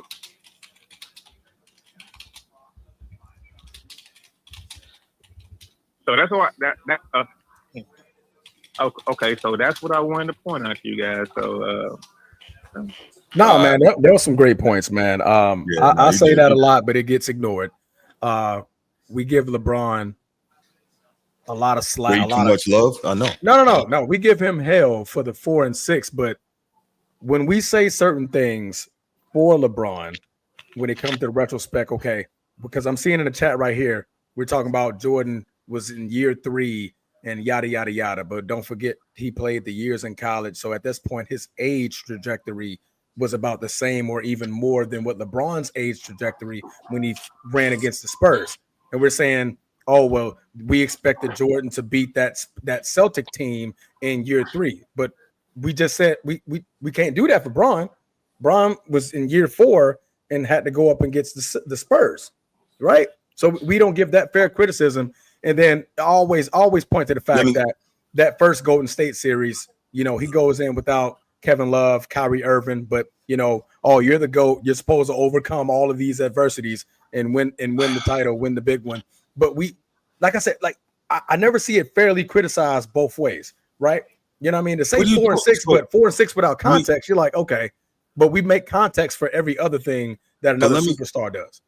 Let me interrupt real quick, right? With the Jordan thing, right? And you say you never see it criticized the same way. One, because what are we, 40 years past that happening? That's why you never see it, right? But at the time, I can assure you, Mike was getting ripped. He was getting ripped for like his first 5 or 6 years in the league. This guy's a great talent. He's a great scorer. He will never make anyone better. He's not a winner like Magic and Bird. All he can do is score. Mike used to get destroyed in the mainstream media. He did. We don't know that. Well, most of us don't know that now because of the era we live in, and we didn't see it. But that's a fact. You can go back and look. Mike used to get killed. Yeah, he used to get killed. But guess what? At the end of the day, right? People ended up realizing because he kept climbing, he kept fighting, he got over the hump, did what he was supposed to do, right? But if you realistically look at it, the difference is, and we can see it right here in this chat, nobody's giving Mike a pass for losing to Bird in those series, right? He doesn't get a pass, but guess what? Oh no, we it's in the literally, chat. It's definitely in the we chat. literally hear and see people in the mainstream sports media saying, well, I give LeBron a pass for what happened in 07 against the Spurs. They literally say it. They literally say it. Nobody gives Mike a pass. That's why it's different, right? So you say, well, it's not fair that we don't treat them the same way. That's why we don't treat them the same way. Because the 6-0, I'm saying. The 6-0 for Jordan, right? And everybody talking about the adversity, like the 6-0. But when we say, and then when LeBron got swept, we were like, well, Jordan got swept too. Oh, but he had to play against the set. Like that's that. It's like, okay, but there's an excuse now, right?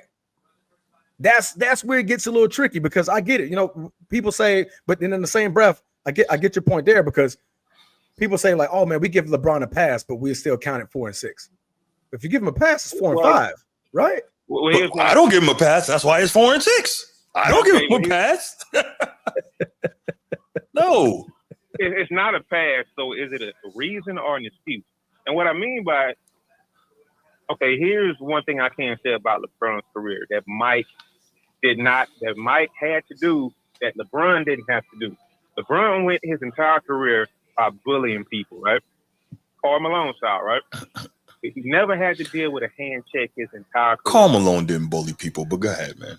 I mean, you know, no. He didn't run through people like LeBron didn't. No, like go LeBron back and did, look. yeah. Karl Malone was crazy he had a way better mid-range jumper than LeBron ever has.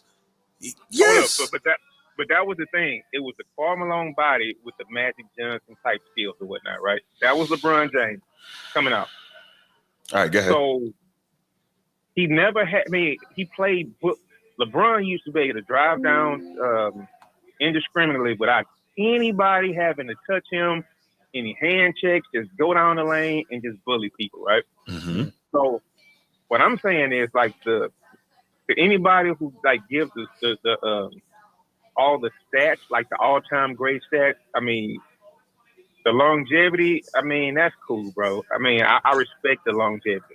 But what I can't respect is they didn't come up under the same rules. Now, back to the finals appearances and all that, right? Mm-hmm.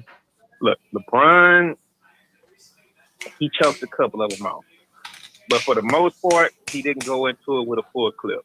Now, everybody's going to have a different viewpoint about who they like more and who they don't like more, right? But it just pick your poison. Who do you like more? I mean, it's like a debate that would never end, and people are going to be talking about this for the next 5 years until Anthony Edwards wins like 3 chips or whatnot. Or somebody else. I don't know about that. Well, I mean, we can never tell the future, right? No, we can't. So nobody actually knows. So, I mean, I'm going to let you guys go. I'm going to keep on listening, man. But this debate will keep on going on until LeBron decides to, like, let it go because he has like 100 million people that's on his side and think that he's the greatest of all time. So, but that's the sad part because one, there really isn't a debate. This is all manufactured and fake, right? Think about it, right? We know for a fact that he uses Clutch Sports to manipulate the media. But look, I'm not even going to get into all that. But the whole thing is manufactured. It's not a real debate. It's not. And I'll say this is my final thing. As you brought that up, there is no player who has been in the NBA that played against Mike, Kobe, and LeBron, or played with all three or with more than one of them that has LeBron ahead of Michael Jordan. Not one. And even players who played with 2 of them or against all of them, no, I haven't heard any of them put LeBron ahead of Kobe. So this needs to stop. So since I don't know what I'm talking about, the players know what they're talking about. That's always what I get told. Yeah, go ahead. Well, Bruce, let me ask you a question. Yes, sir. Let me test your bias meter or whatnot, right? Go ahead, man. Do you have LeBron above? Do you have LeBron above Kobe? Nope.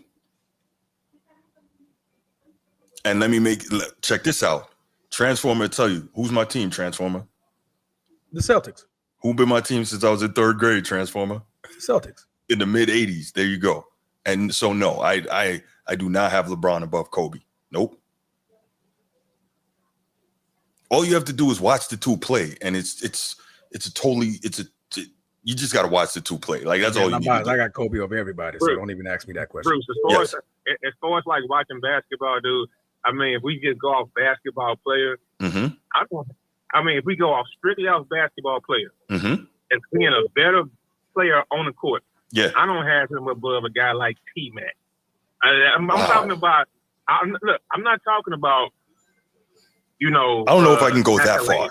I'm just talking. No. I'm talking about as far as like when you put it on the court, skill set. Skill set. Yeah, skill set. Oh yeah, absolutely. I'm with you. Okay. I agree. Yeah, I'm good with that. That's a good one. It's a lot of guys. Correct. Mellow. Correct. And that's the problem. Yeah. That's the problem. Bruce, I saw you call, man. We're gonna get you in a minute. You got anything else to add, brother? No, let Bruce get on. I'm gonna be in the chat listening, bro. No doubt. Hey, I appreciate the call as always, man. Thank you so much. All right. Yo, Ejim Morris, that's what they all do. That's what they do. They all, Mike couldn't do anything without Scotty. Mike couldn't. Okay, cool. So all of a sudden, Scotty came with his 7.5, 8 points a game, and he was the guy that lifted Mike over the top, right? Scotty himself told you that Michael Jordan is what was able to get me to the level that I got to, right? We all know that. Michael Jordan built Scotty into what he became. This nonsense got to stop, man. But it's all good. It's all good. You know, this is what they got to do. I mean, but I didn't mean to say timeout, but when you finish, right? We might as well merge these last two topics, man. We've been in here 3 hours and we still got Lakers and bad. So let's merge these. Let's do that. I'm gonna do that because we got these calls coming in. So all right. Let me get Laker Nation here. Man. We ain't even got Laker Nation, what's good, brother? We're gonna merge these last two topics, y'all. And we're gonna have we got one more clip to play. You know what? We can even skip that. We'll merge the last two topics. We're good, Laker Nation. What you got? I'm trying to reset the computer. Oh, you trying to reset the computer? No, I'm gonna just clear up three things. First, there's no one's giving Jordan a pass on getting swept by Larry Bird. Nope. What was the end result of the Celtics that year in '86? World champions. Okay, and what was the ending of the finals? Wasn't it 4-2? Yes. Houston Rockets. Yes. Oh, okay, and Transformer, pull up Jordan's roster. For what? And we've done that. It's not good. And sound off who was his teammate. Pull up the Jordan roster for what? For 1986. He's trying to say that he said he's letting you know that.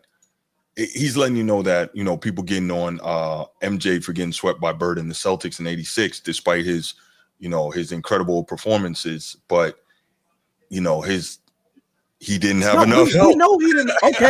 Okay. But thank you. Because I agree. I agree he did. It's because people just can't get that through their thick skull. That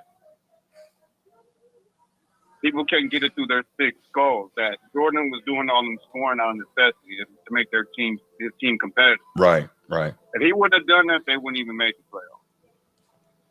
playoffs. We don't have enough time to dissect every single series before Pippen came, or whatnot. But let's be fair. Pippen came in what, 87? Yeah. All right. I think his rookie year he was averaging less than 10 points a game. 8, I believe. Yep. Second year, same result, right? Mm-hmm. And he was a non-factor in the playoffs. Correct. I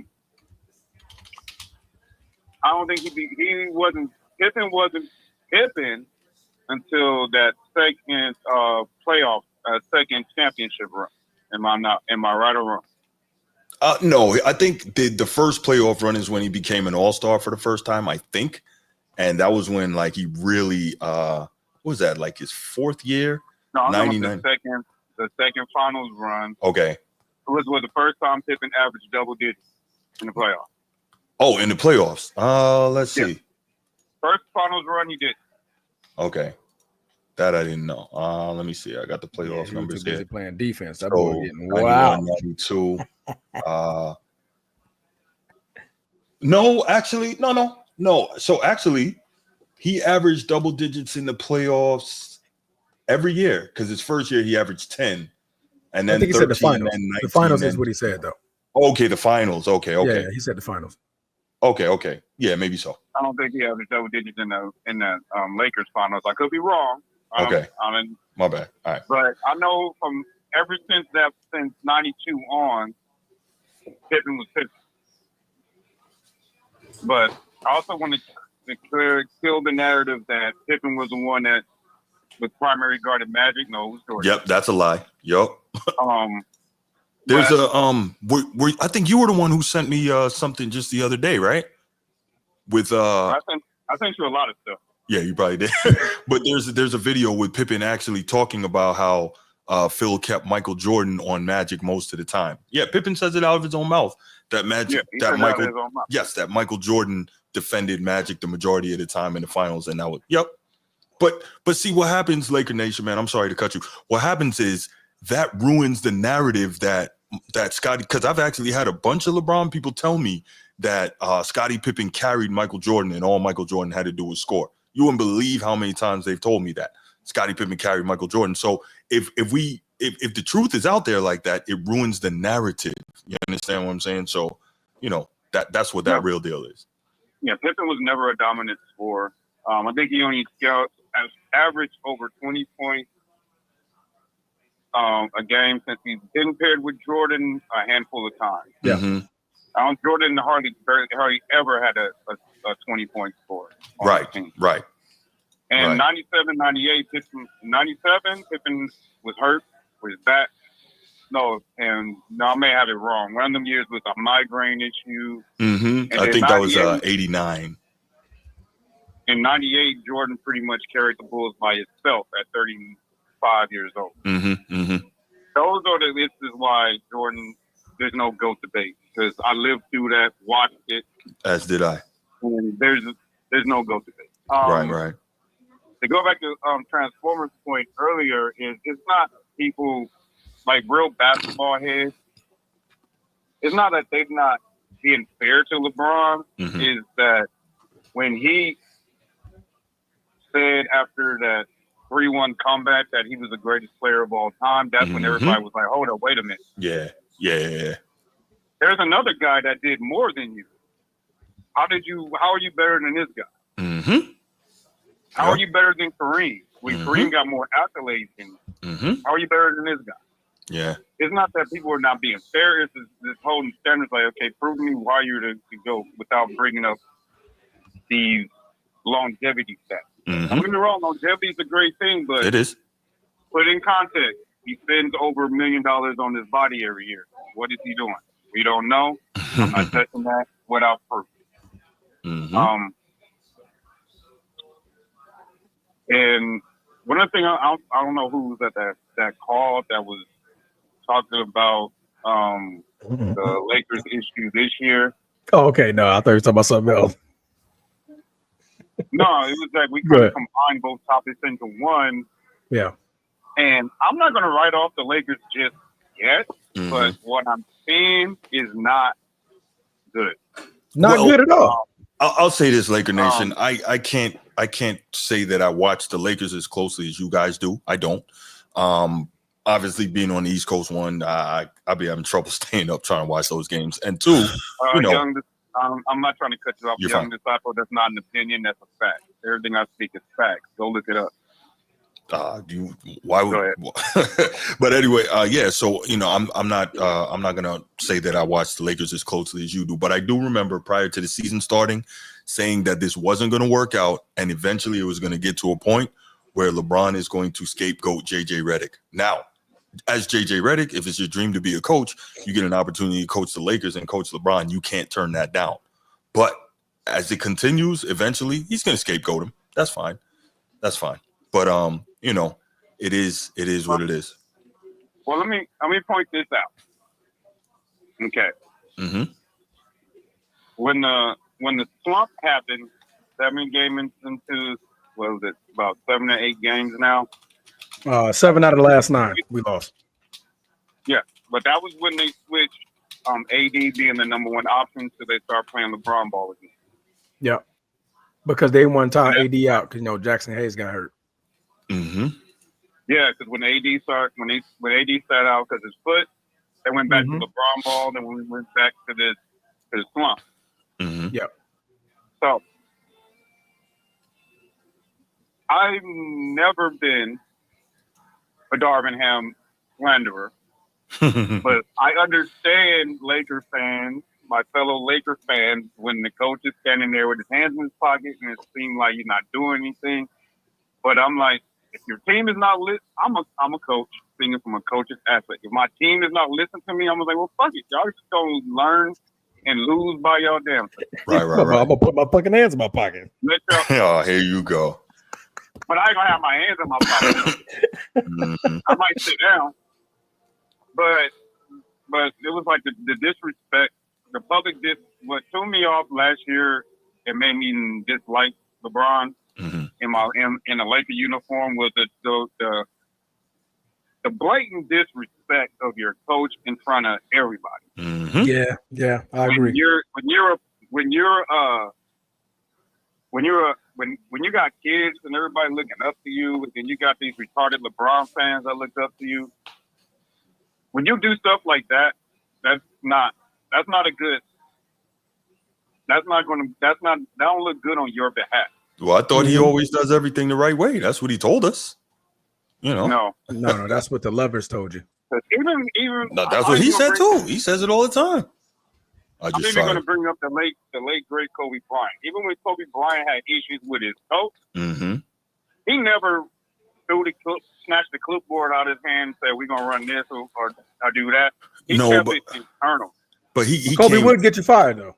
But Kobe was different though in that Kobe would he get you was fired. different though in that 2-parent household came up in its early basketball foundation with real coaches in an environment that allowed coaches to coach in Europe and they were the dominant person for their team, et cetera, but it's different. I don't know that you can compare it.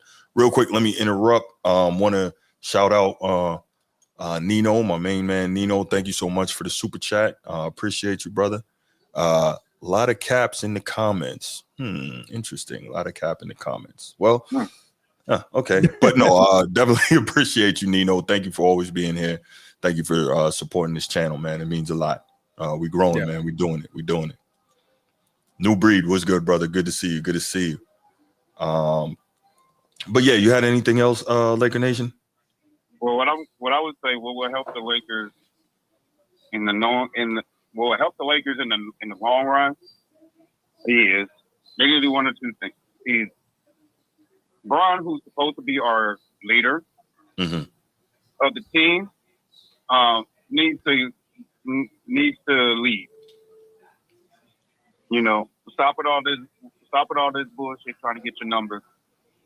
He needs to get these. Besides, give him shout out with Dalton Connect in the media and everything. That sounds good and everything, but dude, you're the old head in the room. Pull these young guys up, like look, and they will listen. Like this is how we win. But will they though? This era's a little different though, brother. We got to get back. We got to get back on defense. We got to get the big fella his touches. He can't have two shot attempts in the fourth quarter. We got to move the ball. Just because you got a three, swing the ball, make one more pass, get the better shot. Get your hands in the passing lane, get steals, force the fast break. Do little things like that. Because JJ is too emotional to be an NBA head coach. But I'm not saying he don't know nothing about basketball. He is a good basketball mind, but just because you're a good basketball mind doesn't mean you can coach. Correct. That's There's a lot more to it than that. All right, brother. I gotta let you go, man. I got a couple more calls I gotta take. I know. I'm gonna say one more thing. Okay, yeah, no doubt. If we're gonna critique Darvin Ham for having his hands in his pocket, we need to critique LeBron James for just sitting on the bench, not doing nothing. I'm going to critique him for not taking onus. LeBron doesn't take enough onus. Yeah. Yeah, he don't take ownership as a leader. So we gotta, if we're gonna predict Darvin Ham for having his hands probably we need to critique LeBron James for not leading this team. All right. I like to hear it. Were you typing something, brother? Or you typing away? You're typing away a paragraph. Yeah. I was responding in the chat. I was responding. But in the no, chat. man, he made some great points, man. He definitely made some great points. Oh, damn. All right, got another call coming in. Let's see who this is. Nino, what's good, brother? Oh, my bad. Hold on one second. Hold on one second, Nino. My bad. I hung up on my. Hold on, Nino. Hold on. We would like to publicly apologize live on air to you, brother. Laker Nation, my bad. I'm so sorry, man. I thought you had left and Nino was calling in. But we got to take that, man. I apologize, fam. No, I thought you hung me up. No. I wasn't going to do that. But let me go ahead and take this call, man. I do appreciate you calling. Yo, shut up, Transformer. I appreciate you, Laker Nation. We got to go ahead and take this, man. Take over your show, bro. Take over your show.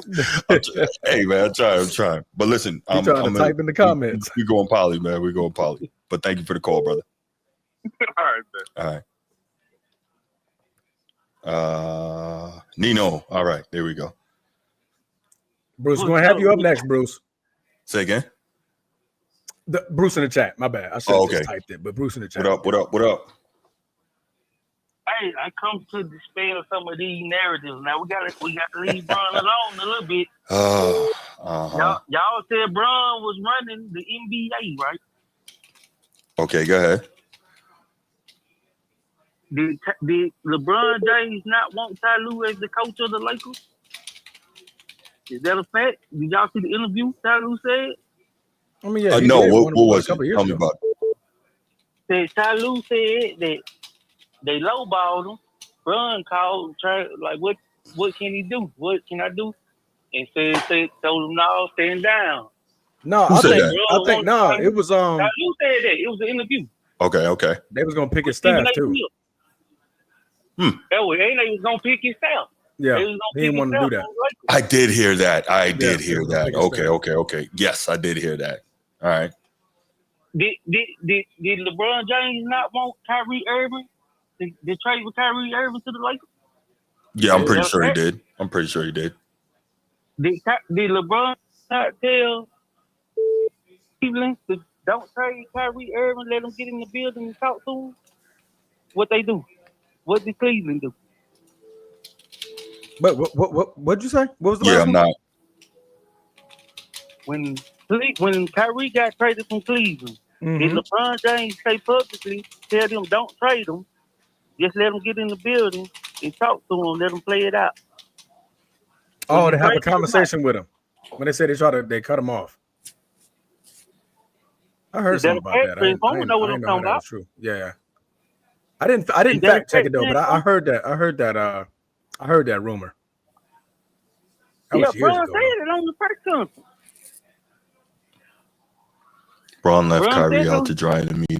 Bron alienated him on multiple occasions. Why would Kyrie want to play with him? I heard that too. I called Cap. Okay. We seen Kyrie all at the game. Now on this debate, y'all know how I feel about the GOAT debate. Mm-hmm.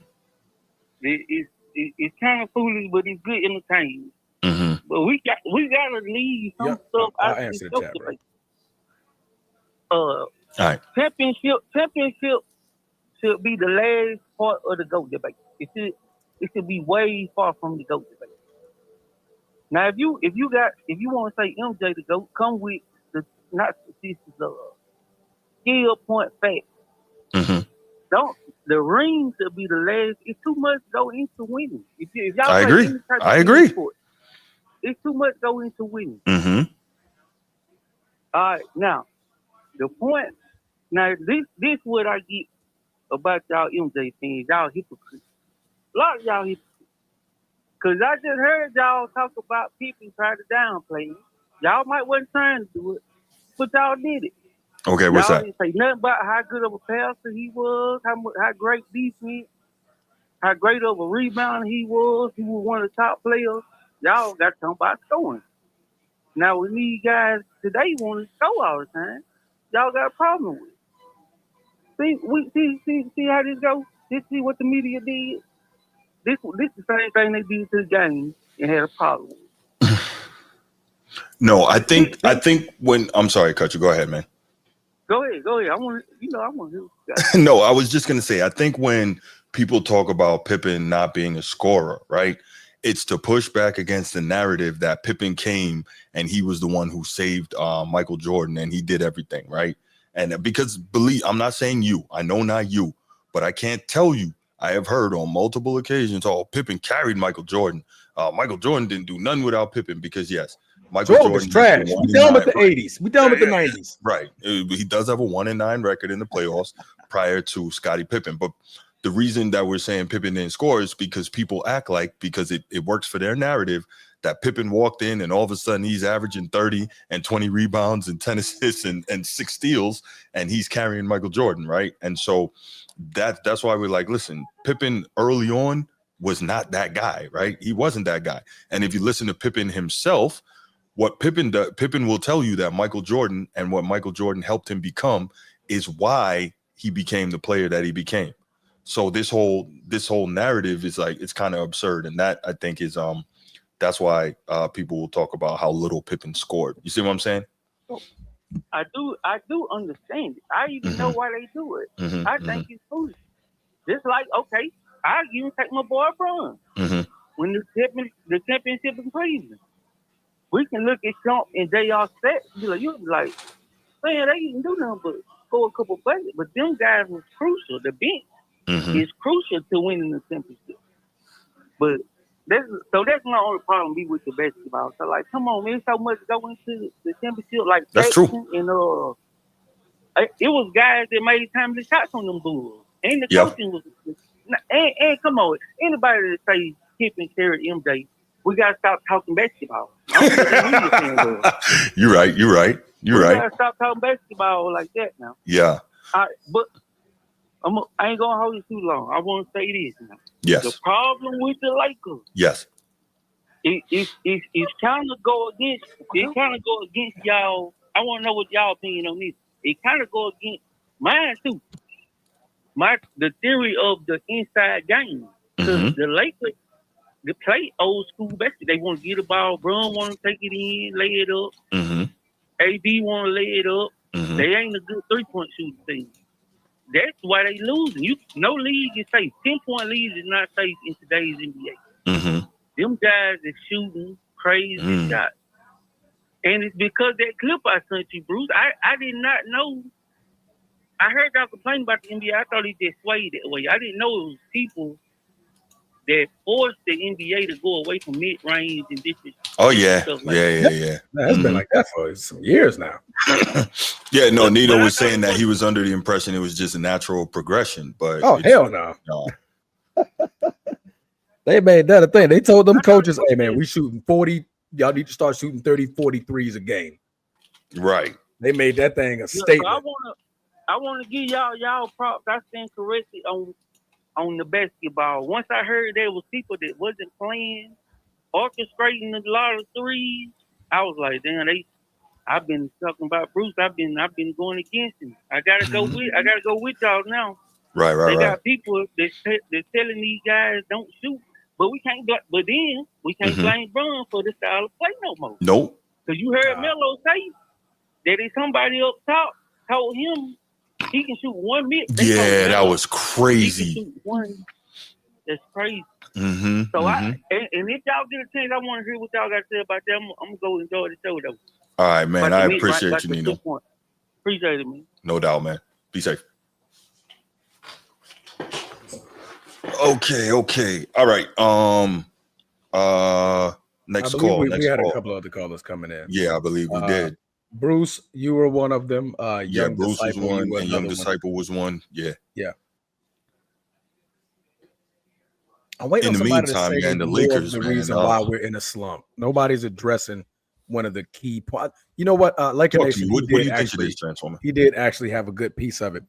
When you change the entire game plan, if you look at the beginning of the season when we were playing through AD, that was visible and that we saw, what we were looking like. I think that was working well. They weren't playing against good teams, but that's when you need to figure it out, right? You're figuring it out. And then when we switched, the switch happened when Jackson Hayes got hurt. So Jackson Hayes has only played 11 games this season. That we were 22, 23 games in. Right. When we took Jackson Hayes out, we don't have nobody else to play the 4 or the 5. So AD has to switch back to playing the 5 primarily pretty much all of the entirety of the game. So out of scaredness, everybody's like, okay, man, we don't need AD getting hurt. So we need to switch over and play through LeBron. We're going right back to what we did last year. That's more reason of the problem that we're seeing, because it's not that, JJ Redick can't truly coach. I mean, the jury's still out. I'm not going to say he can. I'm not going to say he can't.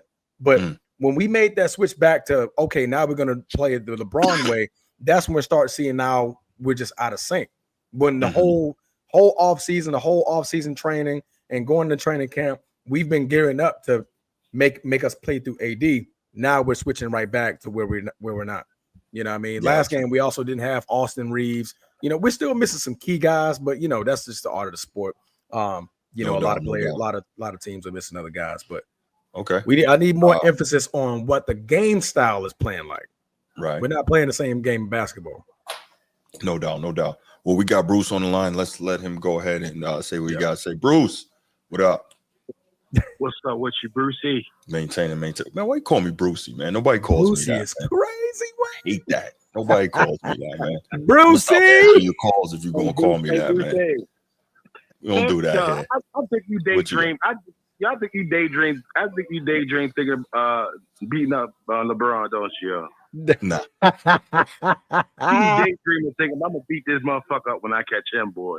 Because boy, this motherfucker, boy.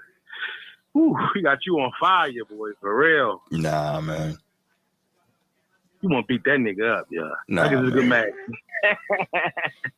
But seriously though, truthfully, you say, do they need any help? Who, the Lakers? Yes, I'm going on the prior topic. I'm going to quick say something about that real quick. Yeah. Do they need help? With Wilbon. Okay. We did merge him. I just feel like he don't believe. He got help. We just don't believe. I just don't think he had the same passion he once had. That's an interesting perspective. He reached his goal already of playing with his son. That was the final straw. You might be right. That's a great way of looking at it. I like that. What you think, Transformer? That he's losing the passion? I know that I got a quick fix for the Lakers. If I was the coach, if I was the assistant coach, I'll run our game. Listen, I'll put Braun in the. He got to sacrifice. I'll be willing to sacrifice, which I think he won't, man. Got to put him in a dunker spot. I'll run the offense through Kenneth and Anthony Davis. Austin Reeves and Anthony Davis. No, Kenneth. I like Kenneth a little bit better. This is my time. I'm going to change my lineup, friend. Okay, no. I'm just okay. Go ahead, man. My bad, bro. Go ahead. I'll run our offense through Kenneth and Anthony Davis, and I'll put LeBron in a dunker spot. That's why I think that'll work. You can't. The problem with LeBron in the dunker spot is, if you notice, he's most comfortable with the ball at the top or on the wing, right? On the deep wing, like by 3, because he got to have room if he wants to decide to go with the ball. He got to have the room for some sort of screen action. He's got to have that, and he's got to get going downhill. The dunker spot doesn't do that for him from a skill set perspective. That's why I understand what you're saying about putting him there, but I don't think it's the best move basketball-wise based on. And also, even if still it did, at this point, like, his legs don't have a whole lot to be playing in the. Because think about it, in the dunker spot, what you do, you go backdoor a lot, you catch a lot of ollies, and he don't have the juice in his legs to consistently do that on the same level anymore. So I don't know if that's the best spot for him. How you know at this what that point. man got in his legs, man? You just gonna say that what that man got? He ain't got the passion no more, but he got it. Okay. He's still putting up 39 now. He put up 39 last night. So what you talking about? He ain't got it. Okay. You got it. I mean, you got it. Talking about you don't got it. He just put up 39 last night, triple double. He don't got what? So he just don't have the passion, man. It's just not the love of the game is not there as it Thank once you, Nino. was. Thank you, Nino. And Bron too. It's not there as it once was, man. Oh my The God. love of the game. He reached his goal playing with his son. The love of his game is not there. Let me quick check. I heard you said something about Hakeem. Your dream didn't have no help, right? Hakeem, your dream. Yeah, you gotta get a nickel every time we play that, man. So what you trying to say? You ain't gonna give Sam Cassell his flowers for saving the Rockets in the finals? I should have known that was gonna happen with somebody from BMO. I should have known. So, listen to me. Listen to me, man. Yes. Listen to me, man. Let me talk. So you're not gonna give Sam Cassell his flowers for saving Hakeem your dream in the finals? Saving. They had to bench Kenny Smith. You're not gonna give Robert Horry his flowers? Whenever you're ready, I could respond to that. I'm prepared for it. Oh, are you? He didn't have help. He had help now. Whenever you're ready. Kenny Smith when they got benched and replaced for the kid from East Baltimore. Whenever you're he ready. Didn't have help. Understand what I'm saying? Am I lying? So you trying to say Sam Cassell wasn't pivotal in that championship? Waiting for you. Waiting for you. Man. Yes or no? Answer my question. I'm gonna answer your question. When I say Dream didn't have help, right? And recently this has changed, right? Since Jokic won his championship. But Jokic and Hakeem are the only players to lead their teams in every major statistical category in a playoff run resulting in a championship. And they both did it in their first championships with no All-Star or All-NBA player that season. That's what I say when I say he didn't have help. You know, and I know that those were not great teams, right? Well, that 94 team was not a great team. Now, does that mean the role players didn't play their role? No, they didn't. But Dream dominated all the way through that playoff run. And then he may have been even better in 95. Now, in 95, mid-season, they did the trade and brought Clyde Drexler down from Portland back to Houston because obviously, you know, they went to University of Houston together, Phi Slamma Jamma, right? I know you remember that. So they went there together, Phi Slamma Jamma. So they knew each other. They've been boys all that time and, you know, both familiar with Houston. So that worked out. But even still, Dream was the main guy on that team. But yeah, for 94, the role players did their thing. No question about it. But when we say help, we talking about he didn't have another All-Star. And as a matter of fact, if I'm not mistaken, I believe he also had the highest differential between leading scorer and second leading scorer in a playoff run ever resulting in a championship. So all of those things, yes, Dream didn't have enough help. Nice try, but I'm ready for you, as always. You still didn't answer the question. I just did. So Sam Cassell didn't save the Houston Rockets in the finals. No, Sam Cassell did not save the Houston Rockets in the finals. Now, did Sam Cassell have some very good games? Yes. He did not save them in the finals. Stop it. But yes, he had very good games. Did he bring stability to the lineup? Sam Cassell had very good games. Yes. But Kenny Smith also set the record for 3-pointers made at that time in an NBA Finals game. He did that, right? Snead, I believe, second leading scorer, averaged 12. And I think that was in 94. I think that was Otis Thorpe. Correct me if I'm wrong. I think that was Otis Thorpe. But yeah. Let me ask you this, Brucey. Mm-hmm. Man, don't do that, man. Damn. Will you ever forgive LeBron? No, he loves him. Do anything to me? He loves him. LeBron didn't do anything to me. There's nothing to forgive. I can't tell the way he didn't violate me. You drag him every damn week. Listen, again, I don't lie about the dude, so I could take pride in that. But it's all good. I just tell the truth. There you go, Snead. I thought it was Otis Thorpe. Michael Jordan. Oh, let me talking about. Listen.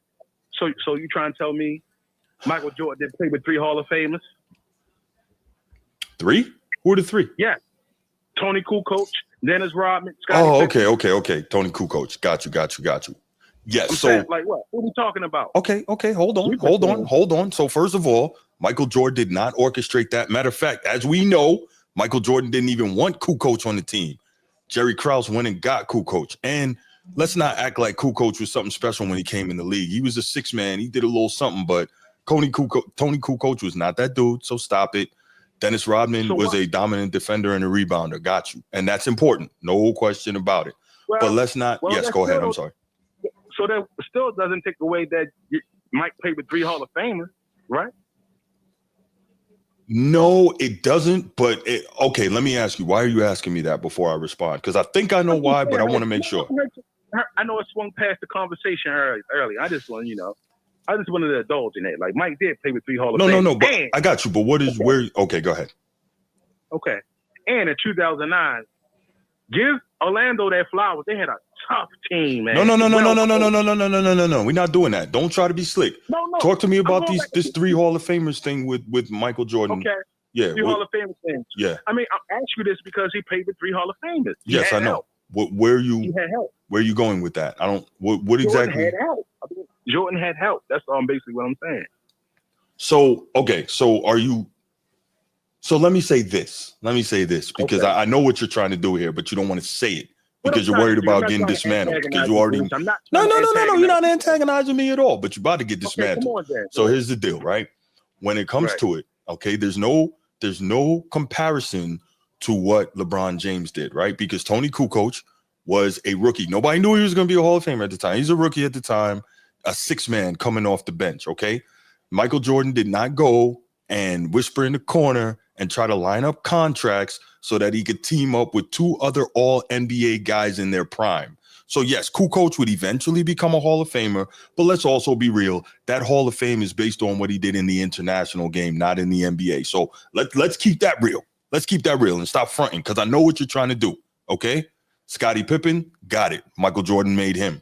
Dennis Rodman, okay, cool. Bad Boys made that. I got it. So yes, Michael Jordan played with 3 Hall of Famers, but you need to stop acting like that's the same thing as what your boy did. Cut that out, man. I see where you're going, but I'm always a step ahead of you, and I'm going to dismantle your nonsense. But nice try, though. You tried.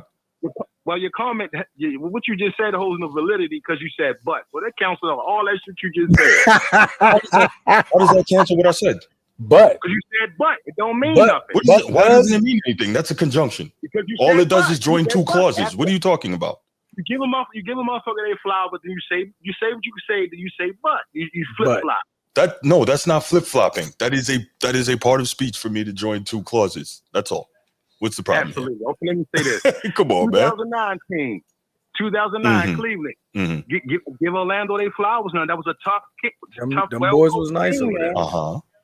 Give them their flowers. Jameer Nelson, Perkins, Rashard Lewis, Beatrice, Rafa Alston.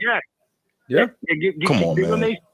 Give them their prime. Give them their flowers. Okay. Them boys have a squad, man. So, all right. So tell me, what is your point in saying this? Go ahead, tell me.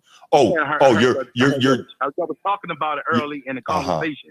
I know what it is. Stuff that I heard back up. Oh, okay. So I know why you're telling me that. You're telling me that because you wanna make it okay and make them a better team that LeBron got beat by. I got it. It's all good. They were the better team. That's a fact, though. Yeah, they were the better team, but you're trying to make it look like they were better so that you can ease the blow on LeBron losing to them when he was supposed to be in the finals against Kobe. I get it. I get it. At the end of the day, he lost. Yeah. Look, man, I know how y'all get down. Come on, man. But we said people make it seem like, oh, he just lost. He lost against the Magic. Like that. Okay, the Magic was good. They were good that year. Listen, only reason they got past Boston is because KG was out with the bad knee. They wouldn't even have gotten there if KG wasn't injured. You know that. I know that. And then LeBron would have made the finals because they would have beat Boston. Like, what are we doing? That's definitely the woulda, coulda, shoulda. I don't know. We don't know. That wasn't happening, but it's all good. Bruce, what else you got, man? You got anything else, man? So what? What you got, listen, though. I just think the Lakers right now. The Lakers organization is nothing but reality TV show. That's basically what it is. Facts. It's just a big shit show. It's a money grab. Yeah, man. They're not serious about winning. LeBron run the organization. Jenny Buss, whoever runs the organization, do what he said he wanted. His word is law. Yeah. The only thing I'm just curious to know how long it's going to take before he turns on JJ Redick. I'm curious to know about that. That's what I want to see. Well, from what it's looking like now. Nah, I don't think so. The other day they were interviewing him after the game, and he was like, "Whatever coach say, that's what I'm doing. Whatever JJ Redick say, that's what I say." So he's standing beside. Yeah, go ahead. I'm sorry. I love LeBron. LeBron, he's my favorite player all time. Okay. The things that I don't like about him, man. LeBron cocky as hell, man. Well, I'm not mad at that. All the great ones are cocky. You know what I'm saying? I'm not mad at that. Wait, is he really your favorite player of all time? Yes. Okay, go ahead. Not to the point where you start a podcast in the middle of the season and your coach y'all still playing for playoff position and shit like that. No. You undermine. No, not that. That's a different extreme of cocky. Okay. That's a fucking cocky. I'm gonna do what I want to do. I'm above all. I'm above law. You start a podcast, then hire the guy you with the podcast with as a coach. I said hire you because you're the one who you hired him. You see the finesse he did? And the shit is backfiring. And he had a worse record than what Darvin Ham had. And the worst part is everybody sees it. See, that's why people are going at LeBron so crazy this year. Because it's like all his nonsense all happened like at one time. You got your coach fired. You brought in your boy. You did the stupid podcast. You got your son drafted. Now you messing around with him. You pulling strings so he could play with you when he's not ready. You pulling strings so that even after he goes to the G League, he don't actually have to be in the G League like he should. Like, it's crazy. It's crazy. that doesn't even, you know what I'm saying? So it's like all the nonsense is happening all at one time. So it's so you can't ignore it and gloss over it. Like, you ever see when Brian Windhorst is on ESPN and he has to criticize LeBron? It's like it hurts him so badly to do it. And I'm like, on eggshells. Yes, and you can see it in his face. He looks like he's physically in pain to do it, and I love it because it's the same stuff I've been saying for years. I love it. I know you love it. I do. You hate it. You'll say you love it. I love it.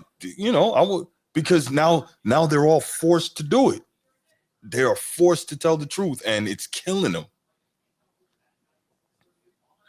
I bet if you had the chance to stand in front of LeBron James, yo, you would lay him out, won't you, yo? I will what?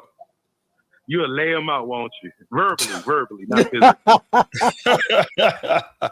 Nah, man, I wouldn't. Hey, what would be the point? That might be a tough matchup for you, Bruce.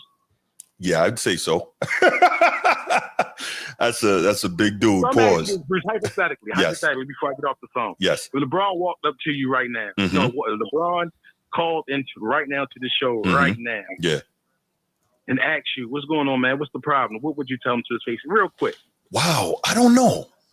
That's a great freaking question. Man, thank you for coming to the channel, man. I appreciate you coming on the Format Podcast. Nah, I'll probably be like, man, this is really LeBron, man. You want to?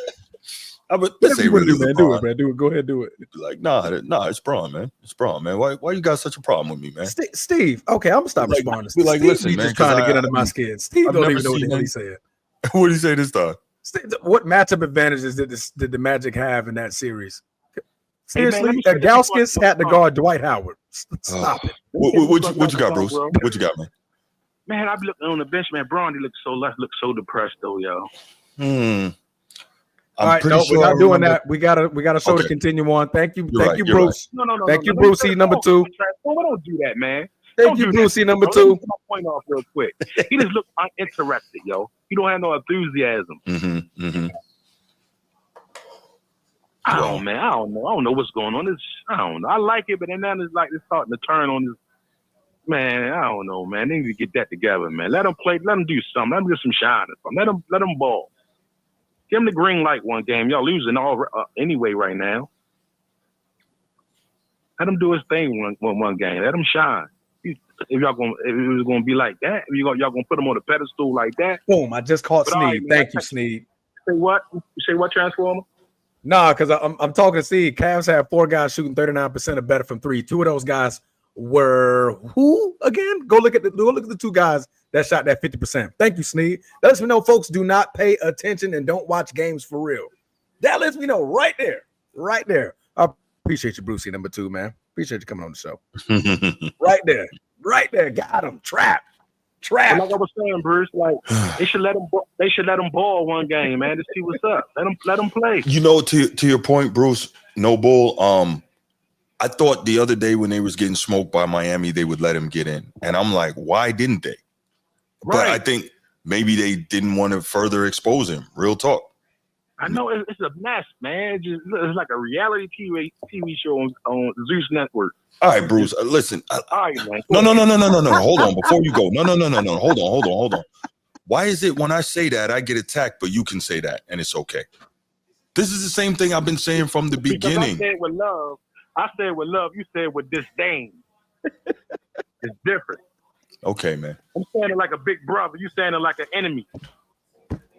Okay. All right. All right, man. Let's hear so Young Disciple can call so we can wrap this up, bro. All right, man. All right, brother. Hey, thank you for the call, man. I appreciate the support always, brother. Right, Young Disciple, go ahead and call in. You've been trying to call in for a while. Call in so we can wrap this up, man. We're approaching 4-hour mark. Oh, wow. You sure you're right. I'm like, Mom, am I getting a little winded right now? I'm like, right? Where we going? Yo, that's crazy. You want this call, man? Winded. Huh? You want this call, man? Young Disciple about to hold it to a smooth 5 to 7 minutes tops.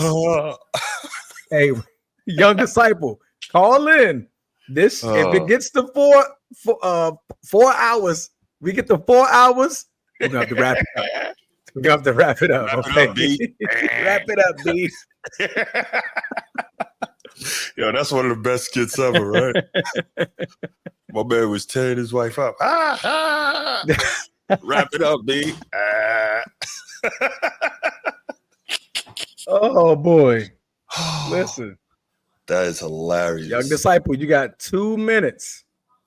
Yeah. You got 60 seconds. I just shortened you up that quick. You got 60 seconds to call in. Oh my God. If not, we're gonna wrap up one hell of a show, guys. Hell of a show. I'm like, man. By the way, real talk, Transformer. I honestly can't say, man, and I do mean this. I want the Lakers to be better. I do. Yeah. Because when you're good and we're good, man, that makes the NBA and the NBA needs all the help it can get, brother. Okay, Sneed, since you're there, right? Sneed, who shot over 39% in that series? I'm looking at the numbers, so go ahead. I'll wait for you to comment on that. But you're looking at the numbers from that particular series? That particular series, yes. Okay. Yes, he wants to talk. He's from Cleveland, so he must know more than me. Stop it, Sneed. That's not what he's saying, but I think Sneed No, knows that. what I'm thinking, people don't understand. He must know more than you. That's what you just said. I know numbers are. It's easy to cook you, bro. I'm from Cleveland, so why is him from Cleveland making a point? That doesn't make a point. Sneed. Oh man. Listen, because I'm from Cleveland doesn't make a point. Sneed, I feel you, Sneed, but it's because I loved basketball so much when I was growing up, man, and I hate to see what it's become. So I want it to be the best it can be. You know what I'm saying? You know, like the Army, be the best you can be, or was it be all you can be? Whatever. Be all you can be. That's right. But that's what I want. It's not because I actually, want the Lakers to be good. It's because when they're good and we're good, it's great for the league and for basketball. And like I said, the NBA needs all the help it can get. And Transformer Think about it, man. The Lakers are not used to a circus. We went through the circus before. No, but we got over the hump. It's a different kind of circus before. It's never been like this. Like it's been. I've seen worse. There's a book called Three Ring Circus about the Lakers with Kobe and Shaq and them and the three-peat. It's called Three Ring Circus. Really good book. But we've never seen anything like this. All right, well, I guess we got to go, man. I guess we got to wrap it up. Yeah, I was waiting on Young Disciple. He was talking all the way up until I told him to call in. Hey, man, I don't know. But listen up, team. Listen, thank you all so much for joining us. Thank you for those who decided to super chat. Again, shout out Ejah Morris, shout out Nino Action Jackson. Appreciate y'all. And again, should anyone feel that they want to, man, memberships are open. Join the channel. We're going to start working on members-only content and good stuff like that for y'all, man. So we love y'all. We really appreciate y'all. We're so grateful to y'all for being here and for interacting with us and helping us grow, man. So thank you. Make sure you keep hitting that share button, telling people about the channel. And we are going to try to do better and keep improving and bringing stuff. And that's it. So it's all love. Have a good one, y'all. We out. Peace.